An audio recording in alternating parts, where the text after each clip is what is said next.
Welcome to the WIT Sports Campus here in Waterford. It's Electric Ireland Fitzgibbon Cup semi-final day 1. Day 2 is next Thursday. That's going to be on in Ennis between NUI Galway and Mary Immaculate College. But today our focus is UCC against DCU Dochas Eireann. And joining us for this one is former Waterford manager and a winner of this competition with UCC back in 1997, Derek McGrath. Derek, this has the makings of a cracker, doesn't it? Yeah, look, vast array of inter-county talent on display, and both teams fighting for their lives for their colleges, I think. I think that's the hugely important thing about Fitzgibbon, the way the guys are able to mix and match, and as I said, the array of talent on the benches of each team, never mind say on the actual pitch.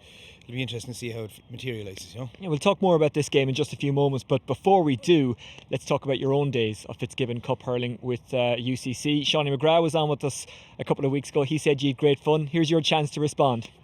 Yeah, look, memories that you'll take with you forever. The social aspect of colleges teams, which fellas have alluded to over the last few weeks, the importance of that. Lucky enough to be involved there from 96, 97, 98. Teams that were backboned by All-Ireland winners Frank Lohan, Seanie himself, Joe Dean, Kieran Morrison, Dave Bennett, the two Enrights, Johnny and Eddie Enright, and lucky enough to be part of that team in 97, if you like, barely hanging on in actual fact, because the elite competition alongside of us was incredible. No different than today, if you like, but real good memories. The late Paul O'Connor was an integral part of the UCC setup at the time, and interesting to see the Dr. Paddy Crowley still involved with UCC and still links to the team of the 90s. It's a special competition, isn't it? And it's, I imagine, a special thing to have been part of its history. Yeah, look, I went to the final 2 or 3 years ago, UL and WIT. I went to a replay, and when you hear someone like Tony Kelly talking afterwards about the significance of the medal, a fellow who's won it all, Young Hurler of the Year, Senior Hurler of the Year, All-Ireland medals, and he talked about the significance of the medal with UL. I think people realise the importance of the competition. The educational route that students are taking, that young men are taking, allied to the hurling experience, and it's great that it has its own platform now in terms of exposure. It's great. Yeah, I guess this is a competition that managers really look at players when they're playing it, because if they have the temperament for intercounty and the skill for intercounty, if they can do it in the Fitzgibbon Cup. Yeah, look, the natural kind of pathway for young lads now is probably, colleges level onto Harty Cup, onto Freshers, onto Fitzgibbon and onto Intercounty, and there's a real parallel between the two.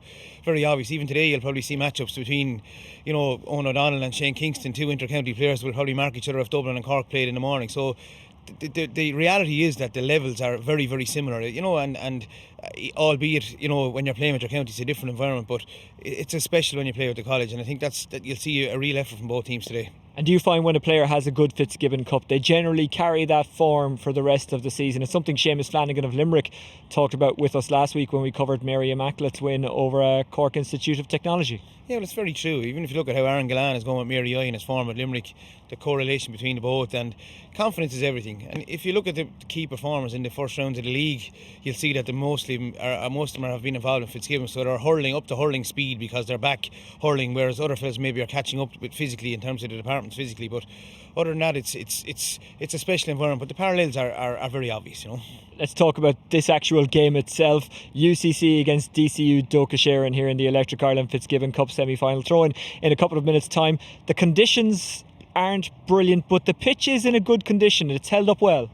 Yeah, look, the middle pitch here in Carriganore is a fantastic pitch, and it's kept really, really brilliantly for Fitzgibbon hurling. Conducive to good hurling, but look, you just don't know what way it's going. Slight breeze blowing into the goal where the complex is itself. But yeah, look, as I said, vast array of talent on either side. Looking forward to seeing in the flesh Shane Conway for the first time. I've heard so much about him from Kerry manager Fintan O'Connor, Shane Kingston, the array of forward talent, Robbie O'Flynn, etc. Not sure if Dara Fitzgibbon is available or not. And likewise on the DCU side, a half backline backbone by Paddy Foley, Chris Crummy, Conor Delaney, all intercounty players, 5 or 6 Dublin players involved from the Dublin intercounty setup. So the matchups should be interesting, and the match should be intriguing itself. Yeah, well, I don't think Dara Fitzgibbon is involved today. Of course, involved with Charleville in the Intermediate All-Ireland Club final last Sunday against Oramore Marie. They lost, and he looked a little heavy-legged during the second half. So I don't think we're going to see him, certainly not from the start today.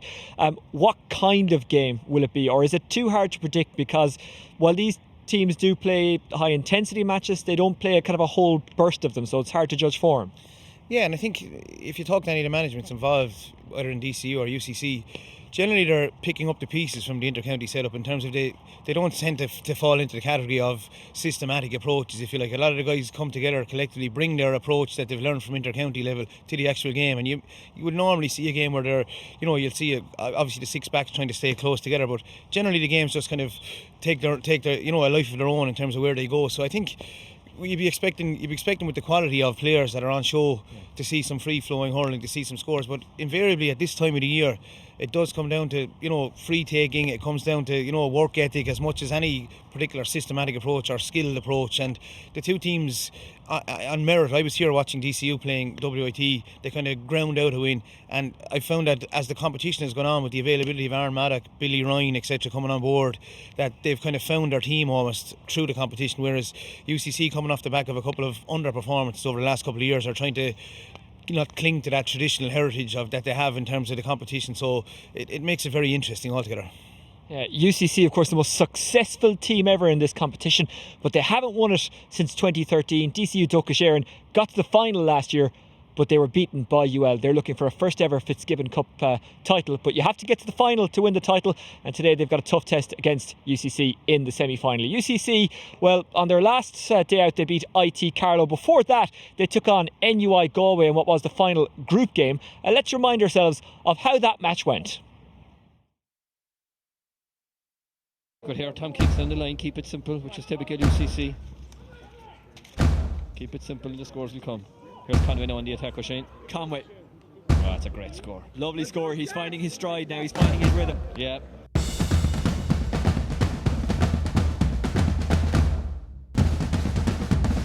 But UCC have it. There's real danger here.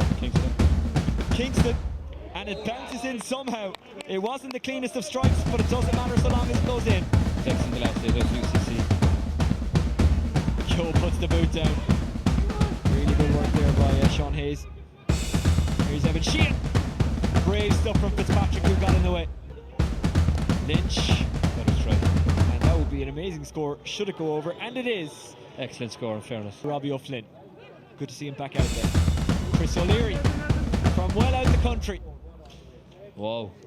Oh, that's a super score.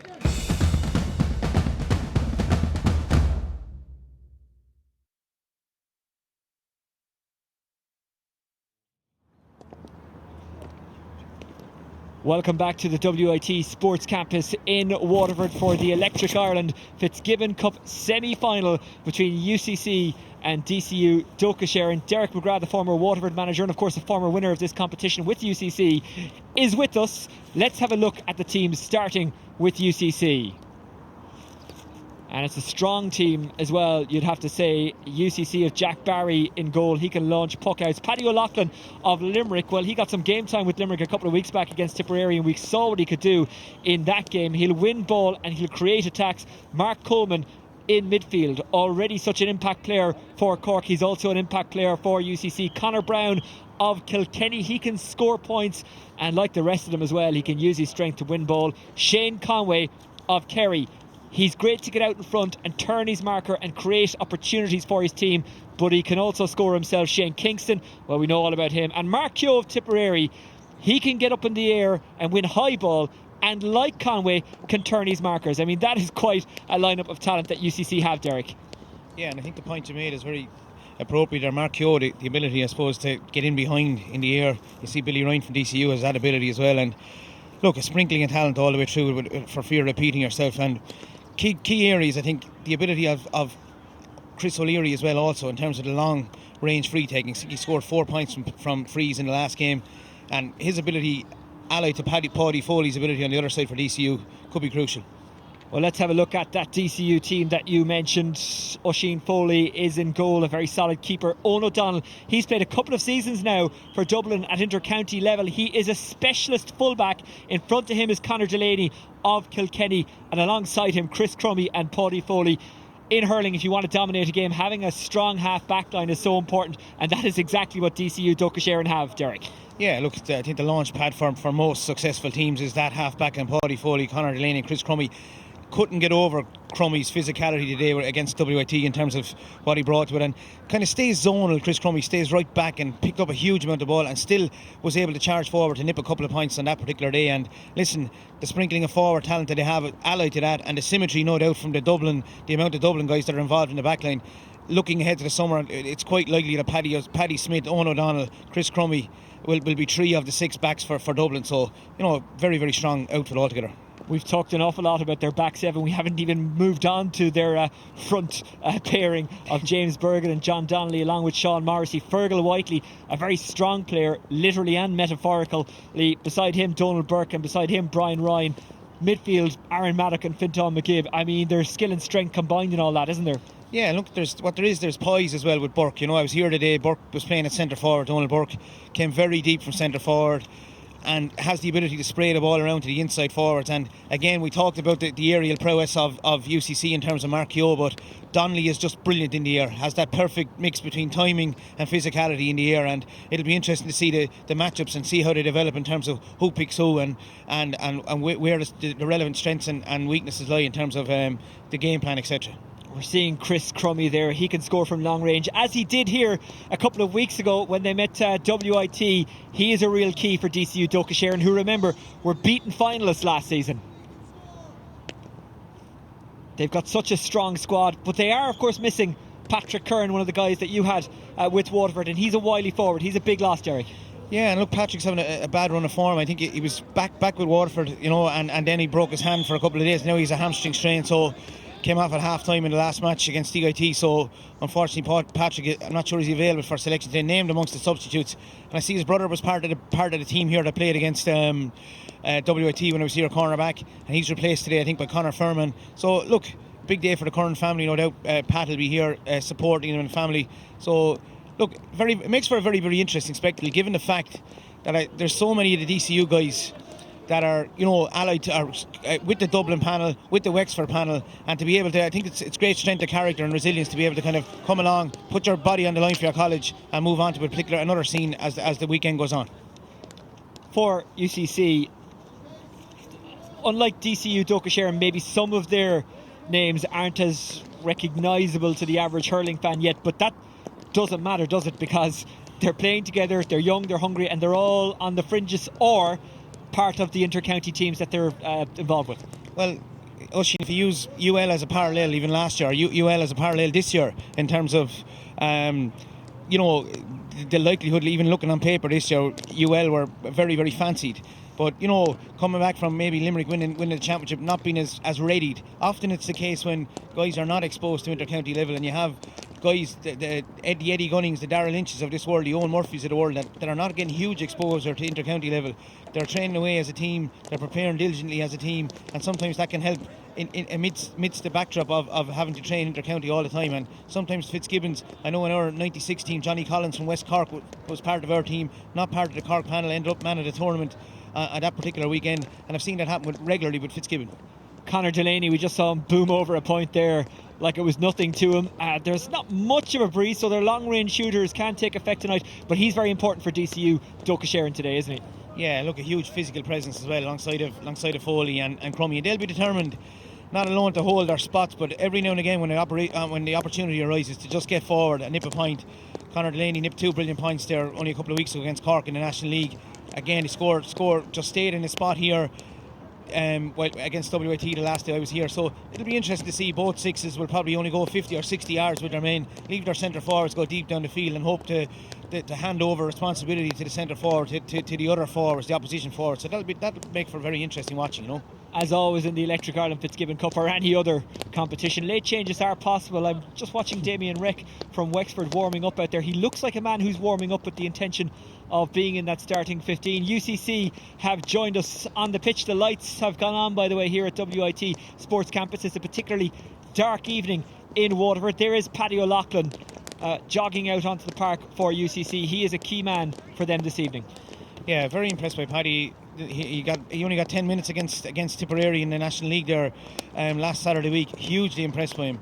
And just from talking to even Anthony Daly, who knows the Limerick club scene from having worked with the Limerick development squads over a number of years, hugely impressed with Paddy, and expects him to make a breakthrough this year in terms of Limerick. And he's been ripping it up in terms of his performances for UCC in the last couple of games. The referee blowing the whistle. He's going to call the teams in. This is it. This is the Electric Ireland Fitzgibbon Cup semi-final. Derek, it's an impossible one to predict, but that won't stop me asking you for your prediction. Well, look, hand in heart, I suppose. In terms of heart, your prediction, you'll be hoping that UCC would do it, trying to make sure I'm as unbiased as possible. Just have a feeling that the hunger of perhaps, the fact that they haven't won it in so many years, Tom Kingston over them over the last couple of years, Ger Cunningham back involved, different elements of their play. I think UCC might just have enough to squeeze it, albeit, if you put a talent pool alongside of each other, you'd probably focus on the DCU talent pool. But sometimes things are not won on paper. But again, it's so hard to call. It's the start of a week-long road trip in the Electric Ireland Fitzgibbon and Sigerson Cups. We're in Waterford this evening. On Thursday, it all moves to Ennis for NUI Galway against Mary Immaculate College. That will be live from 2:15, throw-in at 2:30. And then on Saturday and Sunday in Mallow, we'll be providing you as live coverage of the Electric Ireland Sigerson Cup semi-finals involving UCC, UCD, St Mary's College, and of course NUI Galway. NUI Galway taking on UCC and St Mary's College Belfast, who beat UCD in a final a couple of years ago. Well, they're coming up against the same opposition this weekend. It's going to be one hell of a week. I hope you stay with us for the entire thing. Referee having a word with the two captains. Just going through the final few things. Conor Brown of UCC and of course Conor Delaney of Kilkenny. Conor Brown also of Kilkenny. You get a little bit confused with these things pointing out between their colleges and their counties. Two Kilkenny men, normally when they're in the black and amber, striving for the same goal. Today they're up against each other. Today they are first class rivals. Yeah, and I think that's the beauty of the competition, Oisin, what you just alluded to. The friendships formed in college are probably friendships that last for a long time. You have guys from different counties. I know we're repeating ourselves, guys from Cork, guys from Limerick, guys from Wexford, Dublin, all sharing the social elements of college together, having a crack. When they go out in the summer, they're ready to tear into each other. But I think that's the memories I will take with me forever in college. And just looking to the left there, I see Dr. Paddy Crowley involved with UCC as long as I can remember, and great to see him involved here again today. We're going to have to be careful what we say about UCC because their bench are quite literally beside us here. Ger Cunningham has already given me the eyes. Yeah. Oh, we'll watch what we say, alright. We'll be cute enough. Ger Cunningham, of course, the former goalkeeper with Cork. Coached Cork when they got to an All-Ireland final. Jimmy Barry Murphy was the manager, was in charge of Dublin for a while as well. Tom Kingston was the manager of UCC. Yeah, Jared have an in-depth knowledge of Chris Crummy and Paddy Smith and Owen O'Donnell and guys that were involved with him, introduced into the Dublin setup under his stewardship. And you wonder sometimes in hurling, if a bounce of the ball went your way as opposed to against you, or if a referee's decision went your way as opposed to against you, what would have happened? I always wonder what would have happened in that qualifier if Chris Crummy hadn't been sent off against Cork in Porky Rin. Yeah, and it's a very interesting question based on how well Dublin were going in that semi-final particularly. Interesting to see just Shane Kingston and Owen O'Donnell matching up with what should be an interesting matchup. Well, here we go. We're underway in the Electric Ireland Fitzgibbon Cup semi-final. There's already a change for DCU. They've made a couple of late changes. We'll inform you of them. But off one of them goes there. That's a good strike. And it's Rory O'Connor. Well, Rory O'Connor, what looked like a good strike upon takeoff, wasn't. Yeah, and I think we talked about strength and depth there. Rory O'Connor's availability came on the last. They got 2 or 3 points. And DCU are started very well here. Very well indeed. Sean Morrissey of Kilkenny. Sean Morrissey puts it over. Good start by DCU, Dochas. They're really pressing up. They're really going after UCC early doors. Yeah. Rian McBride also in for DCU, Dochas. Billy Ryan also looks like he's in the right corner here. Number 35 on his back. Billy Ryan of Greg Ballycallan, the club of Eddie Brennan, and like Eddie Brennan, he absolutely loves to run at defenders and bedazzle them. Here's Conor Brown, another Kilkenny man of James Stevens. They lose the ball but recycle it well. Kingston's off on a run. Kingston's still going. This is a really good run. Off the stick it goes! And he can't keep it under, but he has done enough to put it over. Yeah, brilliant run from Kingston, but Owen O'Donnell just did enough to get the hook in. Very interesting to see Paddy O'Loughlin just sitting back on the edge of the D now. I'm not sure, is it a 7th defender or is it just a deep D? Aaron Maddock of Wexford goes long. He was looking inside there for Morrissey. Paddy O'Loughlin of Limerick takes it in hand. It's a damp and heavy day, but the pitch is in really good condition. Smiths goes across, the man who has played senior for Dublin. Bit of a slip there for UCC player. Maybe the hamstring is looked like a hamstring injury. Yeah. Shane Conway, is it? It was Michael O'Halloran. Apologies. It's all right. Shane Kingston trying to turn his man again. Looks very sharp. Picks it up on the run. Crummy tries to get to him. Kingston from a very tight angle. Kingston hits it wide. Very interesting now. It looks like UCC playing with a 7 defender here. Paddy O'Loughlin standing right in front of his own full back here on the edge of the D. So interesting to see who will that in turn free up on the DCU side. Looks like Conor Delaney is free at the moment on the DCU side. Well, it would be a huge loss to lose Michael O'Halloran this early in the game, the Blackrock player. I think the indication is that he is gone. He's going to be replaced by Evan Sheehan from the Cork na Piarsaigh. Yeah, and I was lucky enough to see Evan Sheehan in action 2 years ago. Cork played Tip in a brilliant replay in Parky Ring, and Evan Sheehan lit it up. So again, the quality of the bench, whilst Michael O'Halloran's a loss, I can tell you Evan Sheehan can move and he can hurl too. Crummy skips it down the line. That's a very neat turn and a very, very good run. Out it goes to Morrissey. Morrissey, over it goes. Fine strike. Really well worked score made by Rory O'Connor and tapped over by Morrissey. Yeah, Rory O'Connor very prominent early on, getting on a good bit of ball, taking the ball into contact, offloading it to Morrissey, and handy point off his left over the bar. Puck out goes. He's off on a dazzling run, Killian Dwyer of Tipperary, but he's run into a bit of trouble there. Good work from Billy Ryan. Crummy. Long delivery. Where is it going to go? Where is it going to end up? It was Rhea McBride. Keeper does enough to sweep it up. Jack Barry. Eddie Gunning blocked down. Really good work rate for Sean Morrissey. Gunning though tidies it up. And again, it's what I was going to say was blocked down, but he actually did get it away. Crummy gets it in hand, but he's pounced upon there by Shane Kingston.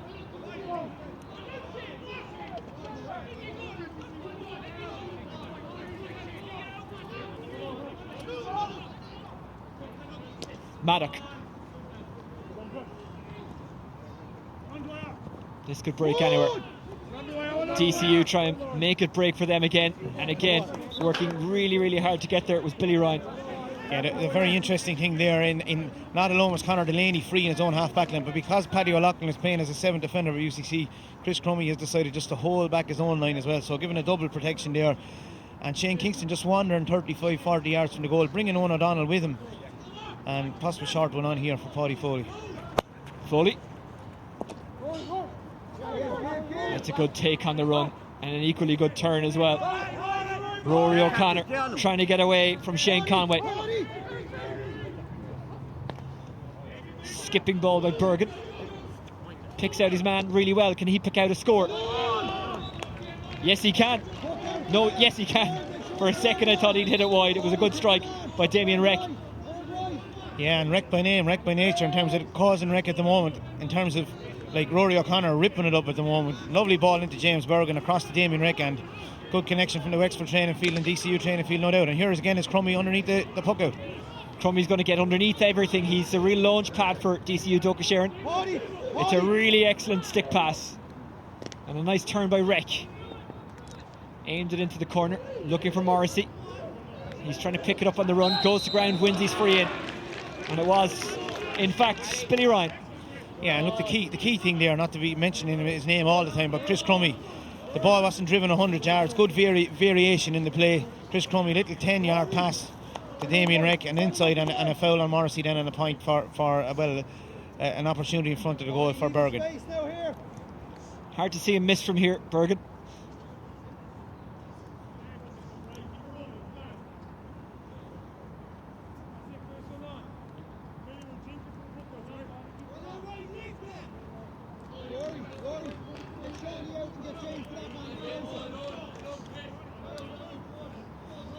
DCU certainly in the ascendancy in terms of just work ethic and attitude thus far. Bergen taps it over.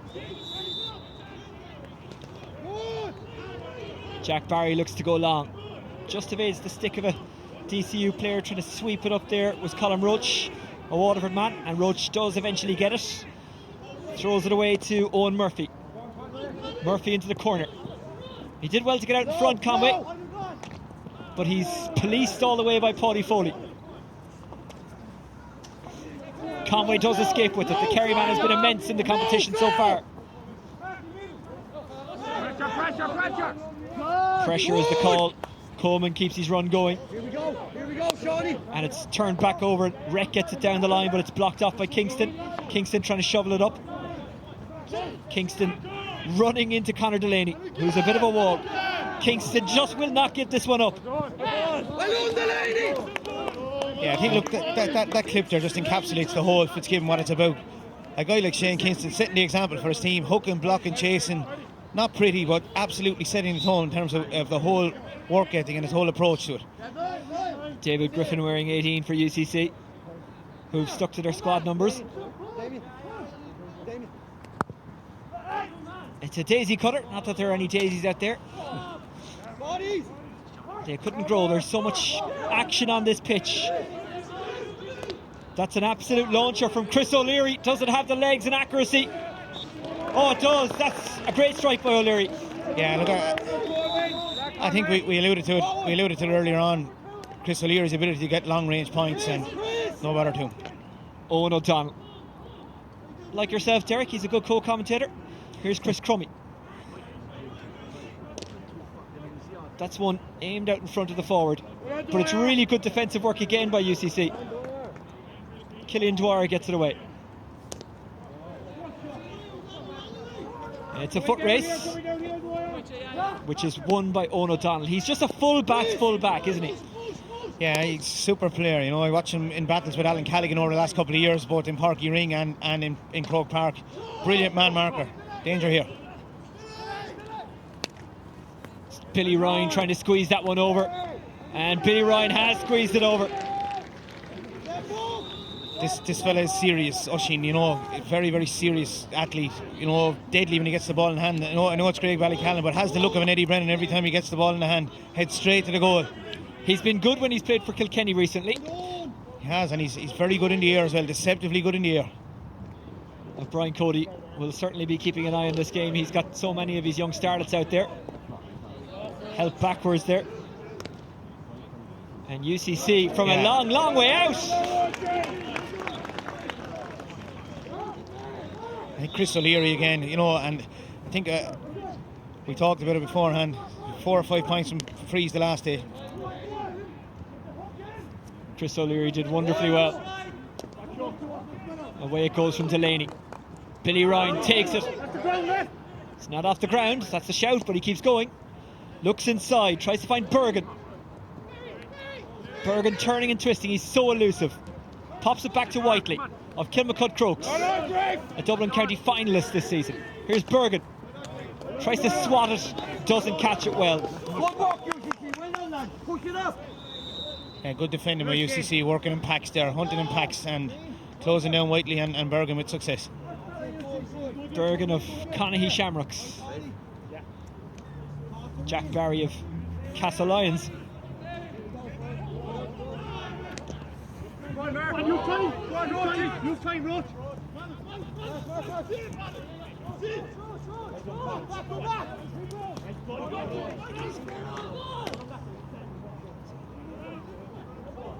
Aaron, track it!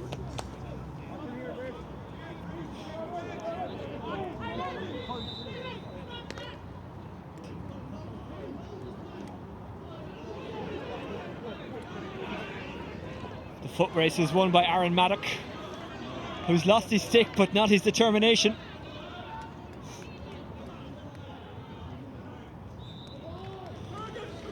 Interesting, Donald Burke has crept into 70-yard space with no one picking him up here in the right corner.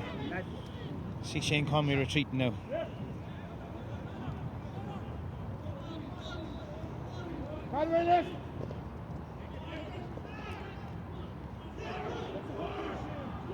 taken out of a crowd and popped off to Damien Reck. Reck sees a man in space, that's Delaney. Those crossfield balls are always dangerous. It's intercepted well by David Griffin. Keep carrying! He's gone! Griffin's still going. Griffin.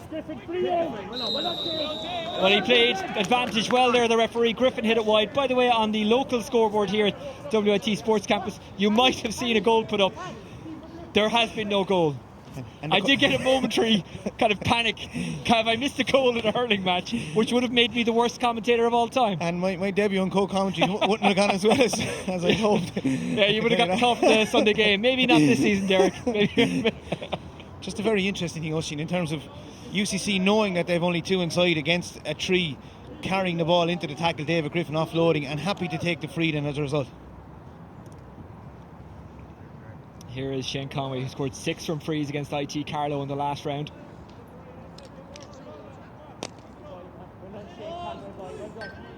Oh, it's off the woodwork, and it's going to be cleaned up, and cleaned up well by Owen O'Donnell. Smith. Matty Kenny has some talent to work with in Dublin. Smith and O'Donnell combining really well there. Trying to work for it now is Rory O'Connor.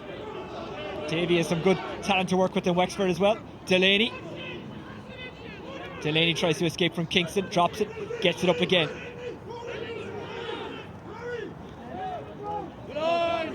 It's lost by O'Connor, and it's taken up by Conway. Conway from a long way out, and that's an excellent score. And that's why there's such big talk about Shane Conway of Kerry. Yeah, and he's so slight, and so light on his feet. But again, no science behind it. Absolute work ethic of Shane Kingston and his fellow forwards to force the turnover, and UCC back in the game. Crummy might bounce kindly. Sean Morrissey tries to make it a bit kinder for himself, but can't. O'Loughlin, he's not afraid to bring it into contact and just bulldoze through O'Loughlin. Rory O'Connor tried to steal it back.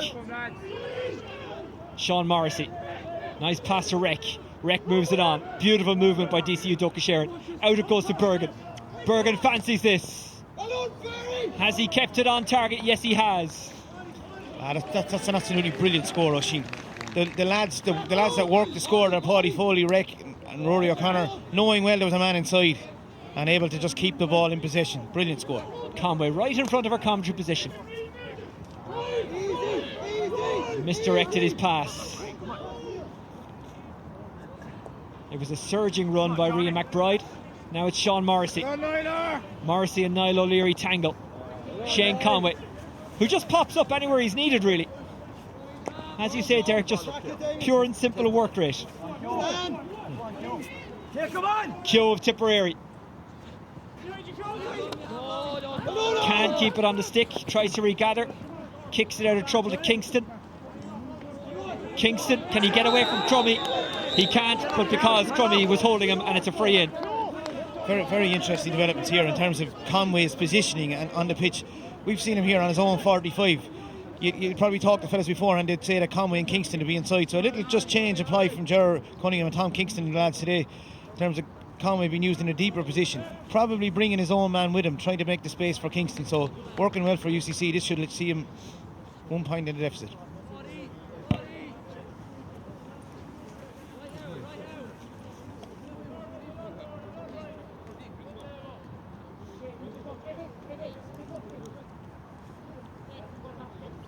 This shouldn't be an issue for Conway, even though there's a bit of a swirl in the breeze. Not quite as bad as it can be here at the WIT Sports Campus. But that is straight and through and over, and Conway adds to his total, and we're back to a 1 point deficit. Again, UCC just happy to concede the puck out to Paddy Smith. Smith over the top. Really good take by Maddock. Got the ball away before he was barreled into. And they run out of room, and it will be a DCU Dochas ball.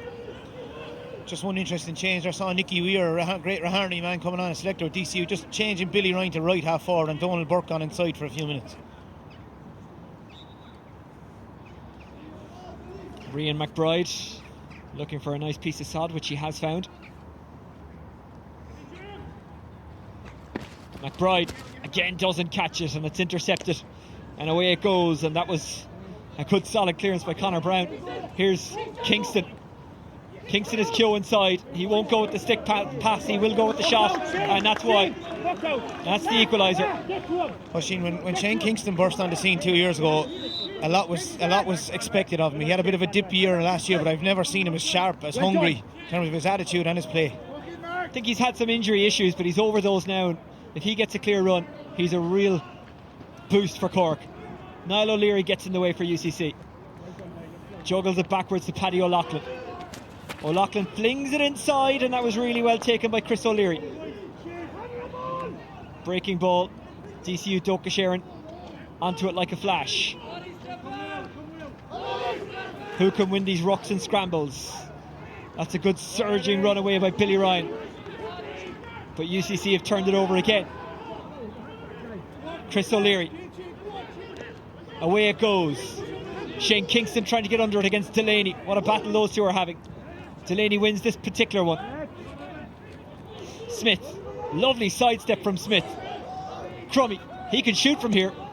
It's not going to be a shot, it's going to be a dropping ball to Bergen. Bergen trying to shake off his marker, Killian Dwyer. Bergen gets it forward by any means necessary. Sean Morrissey tries to get in there. David Conway is back there. David Conway wins it in his own defence and surges out. That was a lovely little stick pass as well. Brilliant work from Conway. But here's Crummy. Rides the tackle. Crummy. Hits it wide. Yeah, again, just watching Shane Conway, his positioning. Paddy O'Loughlin has become more of an influence as a 7th defender here. UCC getting their game plan up and running, definitely. Down the line it goes. Joe tries to get there, but he's beaten to it by O'Donnell. You're going to think I have shares in Owen O'Donnell, I go on about him so much, but he's just brilliant. That was a lovely piece of play. Crummy clears. An All-Star nominee last season, Chris Crummy. A season that was a nearly season for Dublin. Could have beaten Kilkenny, could have beaten Galway. Should have beaten Kilkenny, in fact. Should have beaten Wexford as well, actually. That's a shot by Burke, which goes over. And Oisin, real sign of a good player. I think it's the first time Donald Burke has touched the ball. You know, and another guy will be rushing, trying to get into the game. Burke, who made his Dublin debut under Ger Cunningham of UCC. Here is Chris Crummy, who is all the time in the world, and when he has that kind of time, normally he will punish you. Especially given the amount of time that he has as the 6th, we'd say the spare defender, because of how UCC are playing. So Crummy would back himself there normally.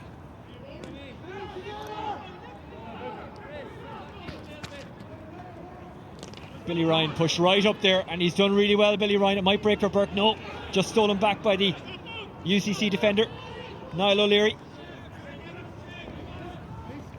One back in midfield by Maddock, but he couldn't hang on to it. It's a battle zone out there. Paddy Foley. It was an unusual strike, but is it an effective one? No, it's not. No one chased up, interestingly enough, Derek. No, and the interesting thing is the amount of times that the half-backs are getting shots on the goal. We've 2 points in play for Chris O'Leary already, a couple of wides from Chris Crummy already, and a wide there from... Dwyer looked inside, Kyo breaks it, but only as far as Paddy Foley. Foley can't take it cleanly, but Conor Delaney can. Crummy. Bergen took it, but then dropped it under real pressure. Sean Morrissey. Morrissey is harassed there. Really good work by Conor Brown. Rian McBride. Bergen. Does he have the room? Can he make the room? He's trying to. Has to go off the stick. And that is a great score. Absolutely brilliant score. If he had a struck it when he was about to strike it, he would have been hooked or blocked, and just took it back lovely, stepped again, knew well what he was doing.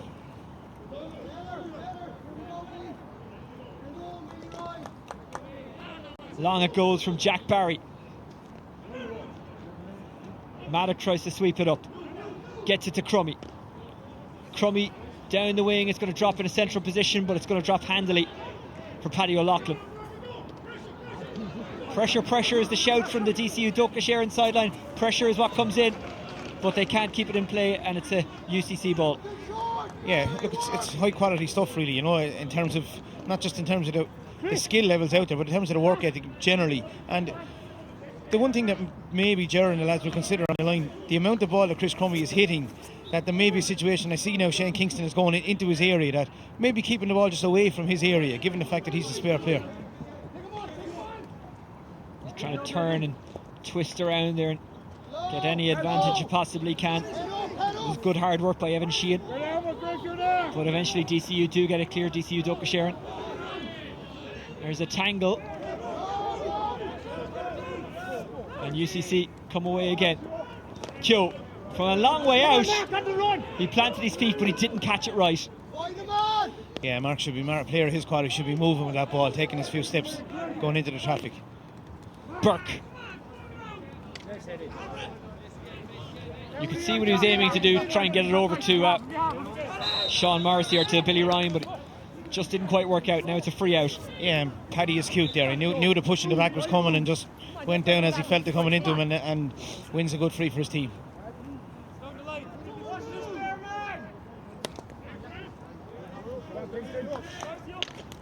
Up in the air goes Kingston, couldn't make it fall into the hand. Doesn't give up on it, doesn't give up on anything, Kingston. And DCU Dochas and get it away. Out in front was Eddie Gunning. That was a really strong play. He did really well there, Eddie Gunning. Yeah, and look, yes, they have the security of Paddy O'Loughlin in front of them. Each of the full backline at the moment for UCC winning their individual battle against really, really good players.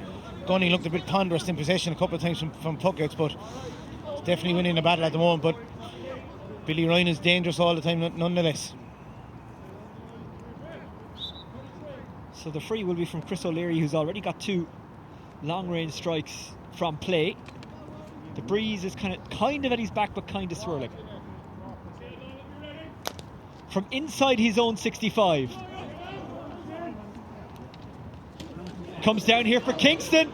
Goal on, goal got. Brilliant strike. Fantastic finish. Yeah, look, we've earmarked it from the start, Dustin, without repeating ourselves. He's hungry. His work rate is unbelievable. His finishing as well, and you know, all through the competition, it looks like he's lit up every match. And you know, his uncle over the team. There's obviously an affiliation there. I see a real, not a changed approach from Shane Kingston, but just a real. Looks like Gerard's getting the absolute best out of him. You know, Kingston, he did really well against NUI Galway in the first game that we covered in this competition. He did extremely well against IT Carlow last week. Scored a goal in that game. He scored a goal in this game. And that was a really good strike as well. He gave the keeper Oisin Foley no chance. And great to see, as you said, Oisin, great to see a player of his calibre getting an injury-free run at a game. And games indeed. Goals win games, goals change games. How might that change this? Yeah, look, we don't know. Up until this, it's been nip and tuck. Nothing between the two teams. UCC have set out their stall with Paddy O'Loughlin as a 7th defender. Interesting to see. I think this is Dara Fitzgibbon appearing. A handy sub to have. Yeah, very handy sub. Now, Dara would likely have started, but he has been carrying a leg injury of late. He's been in good form for Charleville. Got to the All-Ireland club final with them last weekend. They had 2 men sent off in the second half. A second half in which Niall Burke and Garrod McInerney stormed in for it for Aaron Moore and Marie. And to be fair to Charleville, they didn't in any way whinge after the game. They said the sendings off were the right call. Dara did look a bit heavy-legged in the second half. He looked like a guy who hadn't trained or was still carrying an injury. So that's why he hasn't started for UCC today. What can DCU start by way of a response to the goal? That's a good surging run through, but then falling over was Whiteley, and he's turned over, and here's Eddie Gunning. Gunning popped it up to Conor Brown. UCC maybe sense there's more goals to be had. Here's David Conway. Conway with a lovely turn. Kingston. Kingston gets around Conor Delaney. Kingston still going. Kingston off the stick from an incredibly tight angle. Kingston, oh, that is absolutely beautiful. Listen, this is exhibition stuff now. This is exhibition stuff from Shane Kingston and from UCC. Set out their stall in terms of, and you can hear, we can overhear Ger Cunningham telling the cornerback to let him have the ball. They're happy enough to concede possession, and Paddy O'Loughlin to sweep up. I've seen this game plan before. Get on the stick! Did you just use the term sweeper, Derek? No, do you not know I'm calling it 7th defender? There's no difference in any of the teams are doing, and that's the reality of it. But look, there'll be another forum for that. DCU Dochas get a point through Rory O'Connor. What a point it was. There you have it. The word sweeper is in Derek McGrath's vocabulary. And you confessed it to a Waterford man, that's alright. I got your back. Fitzgibbon is fouled, and it's a free for UCC. Paulie Foley protesting as any good wing back would. And Oisin, we talk about the Fitzgibbon and its significance. This is a man who's played in an Ireland club final with a medial ligament strain last Sunday. Put his life on the line for Charleville over the last number of weeks, if you like. Back in the fold straight away for his college. And it shows the significance of playing the Fitzgibbon and the college. A guy who's, as I said, medial ligament damage in the run-up to the All-Ireland final. Clearly wasn't right in the final. Out here again, putting his body on the line against a fellow inter-county player. You know what? I've only met him a couple of times. He's a really nice lad as well. Yeah. And you know what? They normally nearly always are. They nearly always are. Chris O'Leary, can he get a nice point? Oh wow. Beautiful long range striker. Spoke about it beforehand. No need for DCU Dochas to panic. UCC have got on top though in the last few minutes. Rian McBride on it now. Delaney. That's going to be a high dropping ball rather than a shot. Who's going to be under it? Bergen's under it. Bergen couldn't get his shot away. Really good defending. I think it might have been Niall O'Leary who got across. Either way, UCC won't care who it was. They didn't concede. That's all that matters. Paddy O'Loughlin over carries it, and it's a free in, and that comes from pure DCU work rate. Yeah, and look, that's what they need to get back to. They started very well with that work ethic, particularly focusing in on Paddy O'Loughlin, given the amount of possessions he has. So, but a beautiful flick away from Niall O'Leary there in terms of his just how he got in and how he got the possession away, put his body on the line.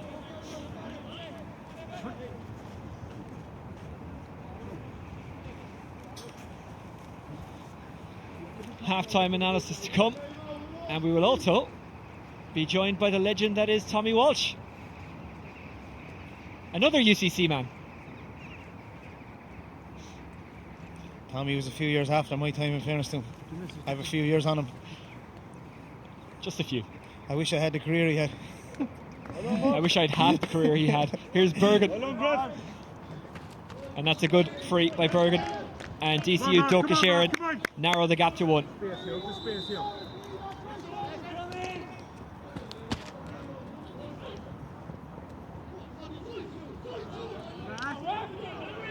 Dara Fitzgibbon tried to run onto it, couldn't quite sweep it up. I wonder, is he just still feeling the effects of that injury and the fatigue from the weekend? Billy Ryan shakes off his man, gets his pass away. That's a really good take. Rory O'Connor tries to spill it back off the stick to Maddock, his county teammate. Paddy O'Loughlin's in there. Sean Morrissey is in there. Everyone's in there. Very hard to get the ball into the hand when it's so intense. Maddock goes to ground, squirts it out. UCC have the spare man, and he's able to take it. It's Paddy O'Loughlin. That's a good pass. Dara Fitzgibbon loves to run with the ball. Likes a trick or two as well. Intercepted by Smith. Morrissey inside, looking for Crummy, but it's Billy Ryan who gets it. Billy Ryan is blocked down there.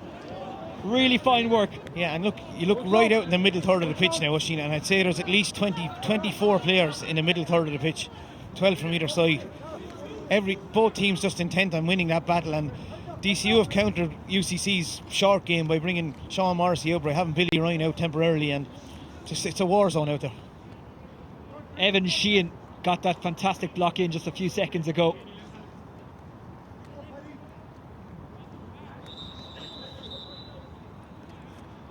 Yeah, brilliant player in the Piercy, as I said, saw him in the minor against Cork or against Tipperary 2 years ago. Lit up Parky Ring. That's a really fine line ball. It's really well taken by Sean Morrissey. Pops it to the runner, that's Chris Crummy. Crummy looking for the equaliser, he doesn't find it. So half time, and it's UCC who lead by 1. Derek McGrath, what have you made of it so far? Look, it's been everything we expected with the array of talent that's on view. Very hard hitting, tactical enough in terms of UCC's approach. Paddy O'Loughlin playing as a 7th defender, but the quality, particularly of Shane Kingston in terms of how he's lit up the first half. It's been worth being here alone. What do you think the managers will each say to their teams? Tom Kingston of UCC and Owen Roach, the former Limerick under-21 in charge of DCU Dochas. I think Tom Kingston will be reinforcing the fact that the game plan that they set out with from the start took 10 minutes to kick in. So the fluidity that normally comes with that seems to be coming to fruition as the half goes on. So I'd say it'll be more of the same from UCC, particularly, I suppose, with Fitzgibbon involved now in terms of if they can open up the back line. The other thing with DCU, you could argue that if Crummy takes his 3 wide, if 3 chances, if Paddy Foley takes his long range chances, that DCU will be in. So it's more of the same from both teams, but it's about being more clinical, I suppose, in front of the goal or from distance. So the double in the Electric Ireland Fitzgibbon and Sigerson Cups is still on for UCC. Granted, a lot of hurling and football to be played. We're at half time here. UCC leading DCU Dochas 1-8 to 10 points. At the weekend, UCC taking on NUI Galway in the Electric Ireland Sigerson Cup semi-final. The Sigerson Cup and the Fitzgibbon Cup, all about players sometimes from opposing counties coming together with a common purpose. They are first-class rivals, and those first-class rivals include Kerry's Sean O'Shea and Cork's Cian Kiley, who are both involved with UCC at the moment.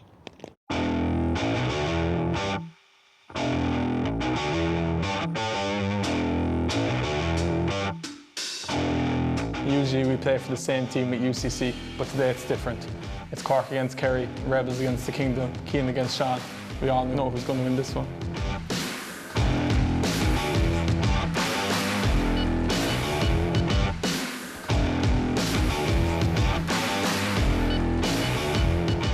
Hold on.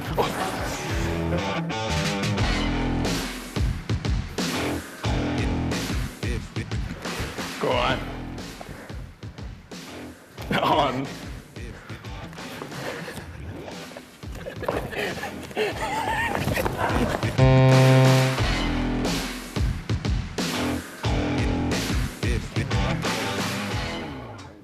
Come on, Johnny, bye. Come on, give up, come on. It's it form's perfect, is it?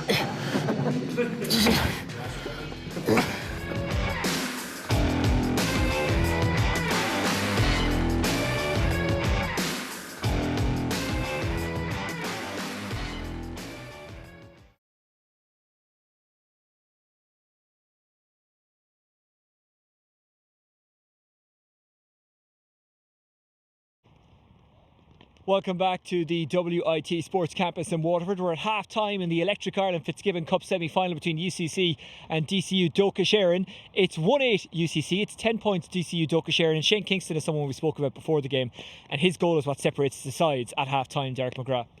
Yeah, look, he's been a powerful figure really up front for UCC, and up there alone really, and coming out 35-40 yards from the goal, playing with 5 up front. So his pace, we alluded to it in the first half. It's great to see a guy like himself get an injury-free run at it. When he came on the scene with Cork 2 years ago, lit it up, had a couple of dip for a year or two, and again looks hungry for work. And as I said, enough obvious affiliation with Eireann, with his uncle on the sideline. Great to see him playing so well. How did they get more out of him in the second half? Well, I think the game they're playing, the nature of the game they're playing with Paddy O'Loughlin, they're kind of running it from deep, getting a couple of possessions, and then they're trying to hit Shane Kingston on the break, almost kind of like a counter-attacking style. So I think what you might see is if it dries up for him with the breeze, ironically sometimes when you're with the breeze like they are in the second half UCC, it'll dry up. You might see him coming out the field, you might see him at centre forward, wing forward. I don't think they'll leave him barren for too long, so I think the key thing is involving him if he's not involved in the first 10 minutes. Yeah, and it's a case of the two Shanes, I guess, for UCC, because Shane Conway is doing damage as well. He's kind of flicked in and out of the game, but a lot of that is because he's at the back working. Now, obviously, the benefit of that is you get a guy winning ball back there. The loss of it is he's not up front doing damage where we know he can. Yeah, but the benefit also is that you normally bring a man marker that's detailed to man mark him, we say, down the field, and it looks like UCC are happy to concede the possession from the puck out to both Paddy Smith or Owen O'Donnell, if you like. They leave them free almost, and they're hoping that Paddy O'Donnell can, or Paddy O'Loughlin can clean up at the back. The only danger with that is aerial bombardment. Sometimes you can be hit by aerial bombardment, as we were against Tipperary, we say, a number of years ago, if there's guys particularly good in the air. So yeah, Comey is in a different role, but it's a clever role, if you like, and he's mixing and matching. He's getting forward when he can as well, so it's about getting up and down the field. Listen, positions mean nothing anymore. They certainly don't. How do DCU, Dochas create a bit more space in their forward division? Because that's been an issue for them so far. It hasn't been a disaster, they're only one down, but if they could create that bit more space, maybe they could create a few more goal chances. Well, I think they have to cut down the avenue around Paddy O'Loughlin, if you like. He's the guy that's getting on most balls. So if you're the opposition manager, going to say you're going to focus in on Paddy O'Loughlin, perhaps leave a corner back free, leave Killian O'Dwyer perhaps free in the corner, a fella that's maybe not used to being as free, and focus in on, not in a Tommy Welsh, Lar Corbett type scenario, but focus in on Paddy O'Loughlin, and maybe withdraw some of your forwards out in the middle of the field, which creates a kind of mirror image of what UCC are doing on the opposite side, and then the space seems to open up. The key thing for DCU, I think, is also getting Rory O'Connor back into the game, getting a grip around the middle of the field like they did. I think, as I said, Donald Burke got one brilliant point from play, but other than that, he hasn't been involved. So getting key players involved in the context of the game and taking their chances. Crummy especially. You mentioned Crummy there. I think he's hit 3 wides, hasn't scored yet, which is most unusual for him. Should he keep doing what he's doing, trying those long rangers? Well, I think so, with the breeze, especially in the first half. I might have to change it up in the second half, because he's the free man back. He's getting on an awful lot of possession. He varied up there with a couple of short balls to his deep half forward, and it came a couple of points. But normally, in fairness, it's very easy to say because he has 3 wides he should change it up, but normally he'd probably have 2 out of those 3 in the bag, if you like, and we'd be talking here at half time about his how proficient he is in front of the goal. So I think, just maybe a bit of variable approach against the breeze. But would you be a bit frustrated if you were a forward, or are you okay with him taking pot shots because there's no space inside? UCC have the cover back there. Yeah, I, as a forward, naturally enough, you'd be kind of frustrated, I suppose. But that goes with the modern game. It's part of people. It doesn't bother the likes of an Eireann Galan or and Billy Ryan. If he gets a ball in 1-on-1, he'll be able to get in from behind as well. So look, I think if the forwards have to make do on scraps, and scraps are scraps, you just work hard, and that's the nature of Fitzgibbon. We're at half-time here at the WIT Sports Campus in Waterford, where UCC lead against DCU Dochas 1-8 to 10 points in the Electric Ireland Fitzgibbon Cup semi-final. Tommy Walsh, I could sense you creeping up behind me. You're not the first Ardmore man that was creeped up behind on, and a ball stolen off. Poor Seamus Prendergast and Declan Prendergast still have nightmares about you. Come here, what have you made of it so far? Sure, it's a real war of attrition really out there. I suppose I played in the Fitzgibbon and UCC for 4 years, never won it. But it's real kind of dogged hurling, and it's a mix between the new and the old, of the slick pass and then just having to win the ball and just man up and win it. And you see the tackles and the shots that are going in there. And I think that's the beauty of the Fitzgibbon Cup.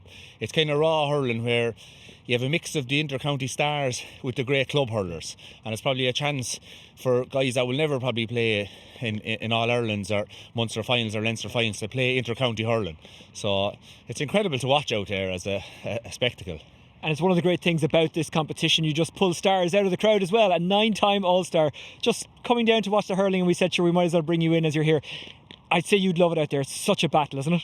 Oh, it's such a battle, and you really have to, looking at the 2 styles, you really have to look up. You can't just hit and hope, because it seems to be that they're playing good lot of guys out around the middle third, and they're real slick passers. You see a few of the Kilkenny lads that are playing, they'll be known for their silken skills, likes of Sean Morrissey in the corner and James Bergen, just real good ball players, and that's who seems to be picked in these matches, because you're looking at the subs bench, there's inter-county lads sitting on the bench, which is amazing really.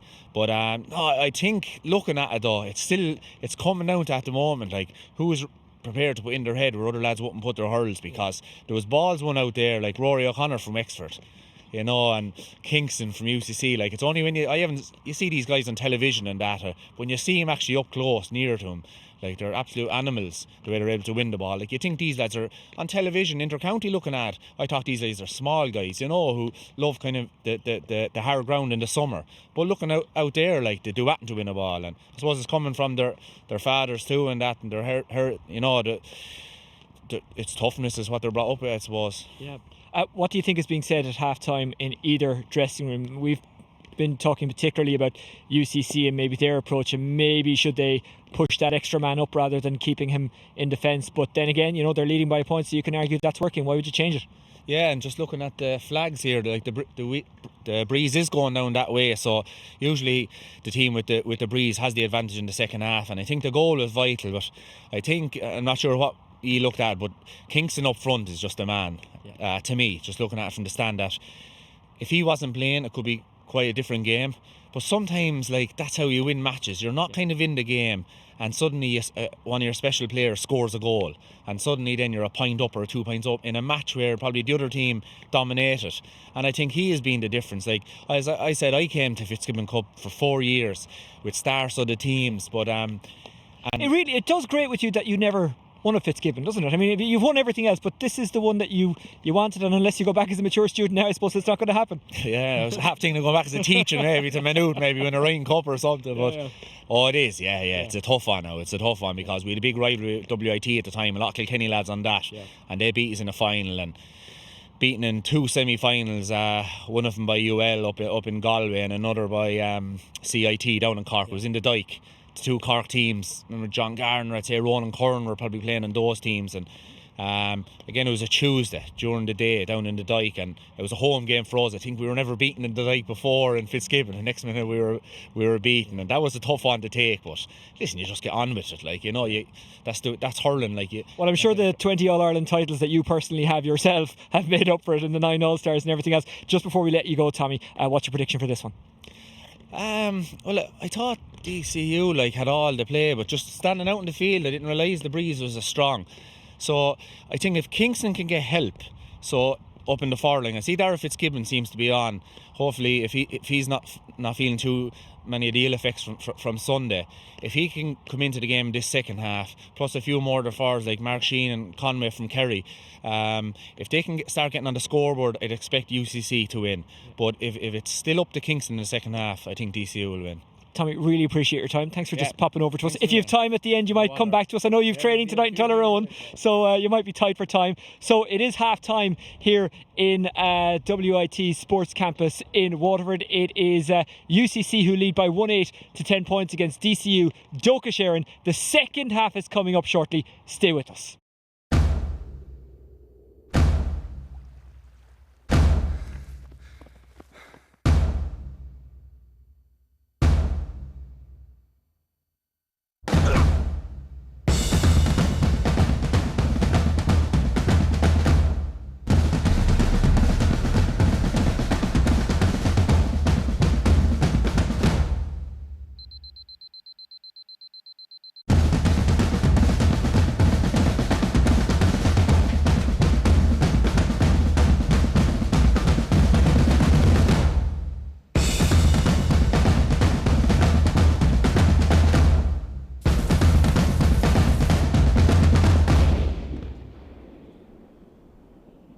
Some moments teach you all you need to know about yourself.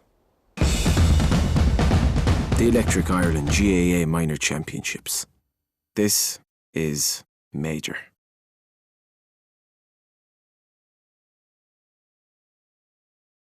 In Waterford, it's a dull and dank evening, but it's been brightened up, Derek McGrath, by some fantastic hurling. DCU Dochas Eireann about to rejoin us for the second half. They trail by a point. Yeah, and just picking up on Tommy's point, I thought he made an excellent point there in terms of Kingston, the support for Kingston. We haven't seen a huge amount of Mark Keogh, we haven't seen a huge amount of Evan Sheen since he came in, and if you're trying to crystal ball and look ahead in terms of Kingston being held, it'll probably come down to the support services needed to get him over the line. Likewise, we haven't seen a huge amount of Billy Ryan, we haven't seen a huge amount of Donald Burke, so it'll be probably whatever team can get more out of their respective forward line in the second half that will get over the line.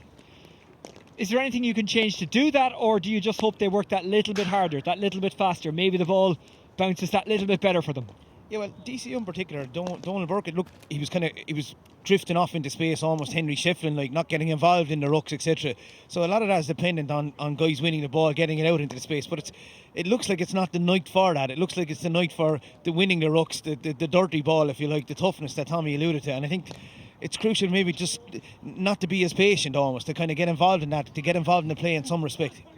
He would just love to be out there, wouldn't he, Tommy? Yeah, it's interesting to hear, as you said, you can see the kind of hunger based on where it comes from in terms of not winning Fitzgibbon, despite the fact that he's 100 All-Ireland medals, you know.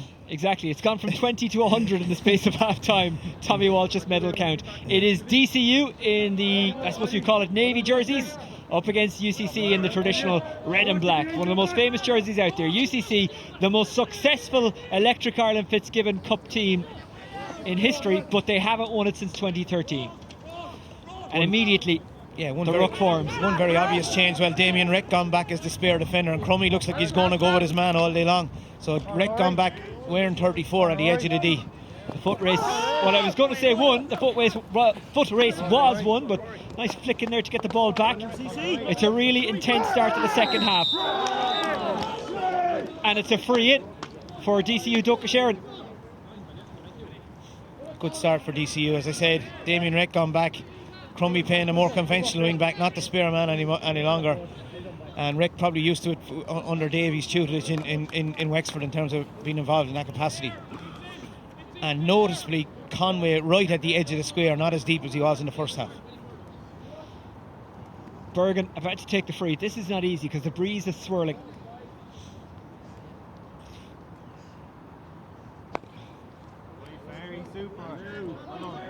Oh, he squeezes that one over fantastically. That's a really good score. It's the equalizer. Yeah, and you just have to be here to realise the context of the swirling breeze that faced him there. Not an easy free at all. Jack Barry goes long. I wonder, is this the tactic for UCC in the second half? Just go long. Brilliantly won back by Owen O'Donnell. But then it cannons back into the defence. Conor Delaney is going to get out in front. Evan Sheehan trying to steal it back if he can. He can't for the moment. Paddy Foley gets it away. Bergen can't get it onto the stick. Well, he couldn't get it into the hand from the stick. Crummy allows his teammate to run onto this one. And this is Damien Reck. Reck leaves it behind. Taken brilliantly. It's Coleman. Coleman to put UCC in front. And over it goes.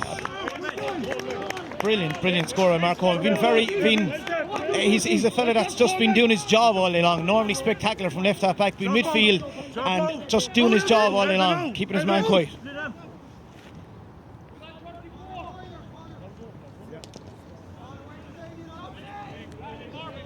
I was talking to someone before the game. I said this could go all the way.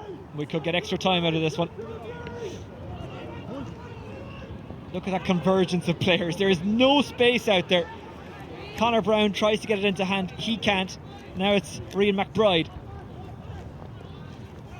McBride went to ground but popped it off to Paddy Foley. Advantage was being played free to DCU Dochas. Yeah, DCU have started with a lot of energy to the second half. Like, you know, obviously, I won't say they got a rollick in a half time. That doesn't really happen anymore. But their energy levels seem to be as to the forefront as they were at the early stages of the first half. So, good organisation about them and lots of energy.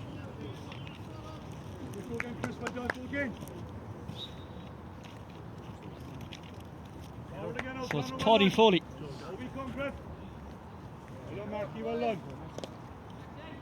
Has this the legs? It did, but it didn't have the accuracy. Looks like Mark Keogh with a bad eye injury there, picked up just before half time, I'd say. Let's hope he's okay for Tipperary at the weekend. Dara Fitzgibbon turning, twisting, shooting. Dara Fitzgibbon. Yeah. Just wide. Just wide is right. Look, if we had Hawkeye here, we'd be going to Hawkeye. We would indeed. Dara Fitzgibbon, an all-star last season. Here's Crummy, right in front of our commentary position. He's such a tall man. It's intercepted by Niall O'Leary. He gets it away. He's looking inside for Evan Sheehan, but Conor Delaney is there to protect it. Sheehan tries to pickpocket him. Support from Smith. Smith with the hand pass. Maddock. Went under the stick of McBride, but Maddock has it back and goes long. Bergen runs out in front. More great stick work by UCC. Caught by Fitzgibbon, who switched sides. Fitzgibbon, of the now senior club Charleville, hits it wide. Yeah, But again, worth the shot. Yeah, 2 words for Dara. And listen, showed no ill effects on the feet there in terms of any worry about immediate ligament damage. Electric on the feet, almost like a hybrid of Tom Kenny and Jerry O'Connor. Of course, Ben O'Connor is his coach at Charleville, and Kevin O'Connor, Ben's younger brother, plays with Charleville. Maddock. Crummy. Sean Morrissey. Morrissey into the corner. It's a good taken turn by Fergal Whiteley. Whiteley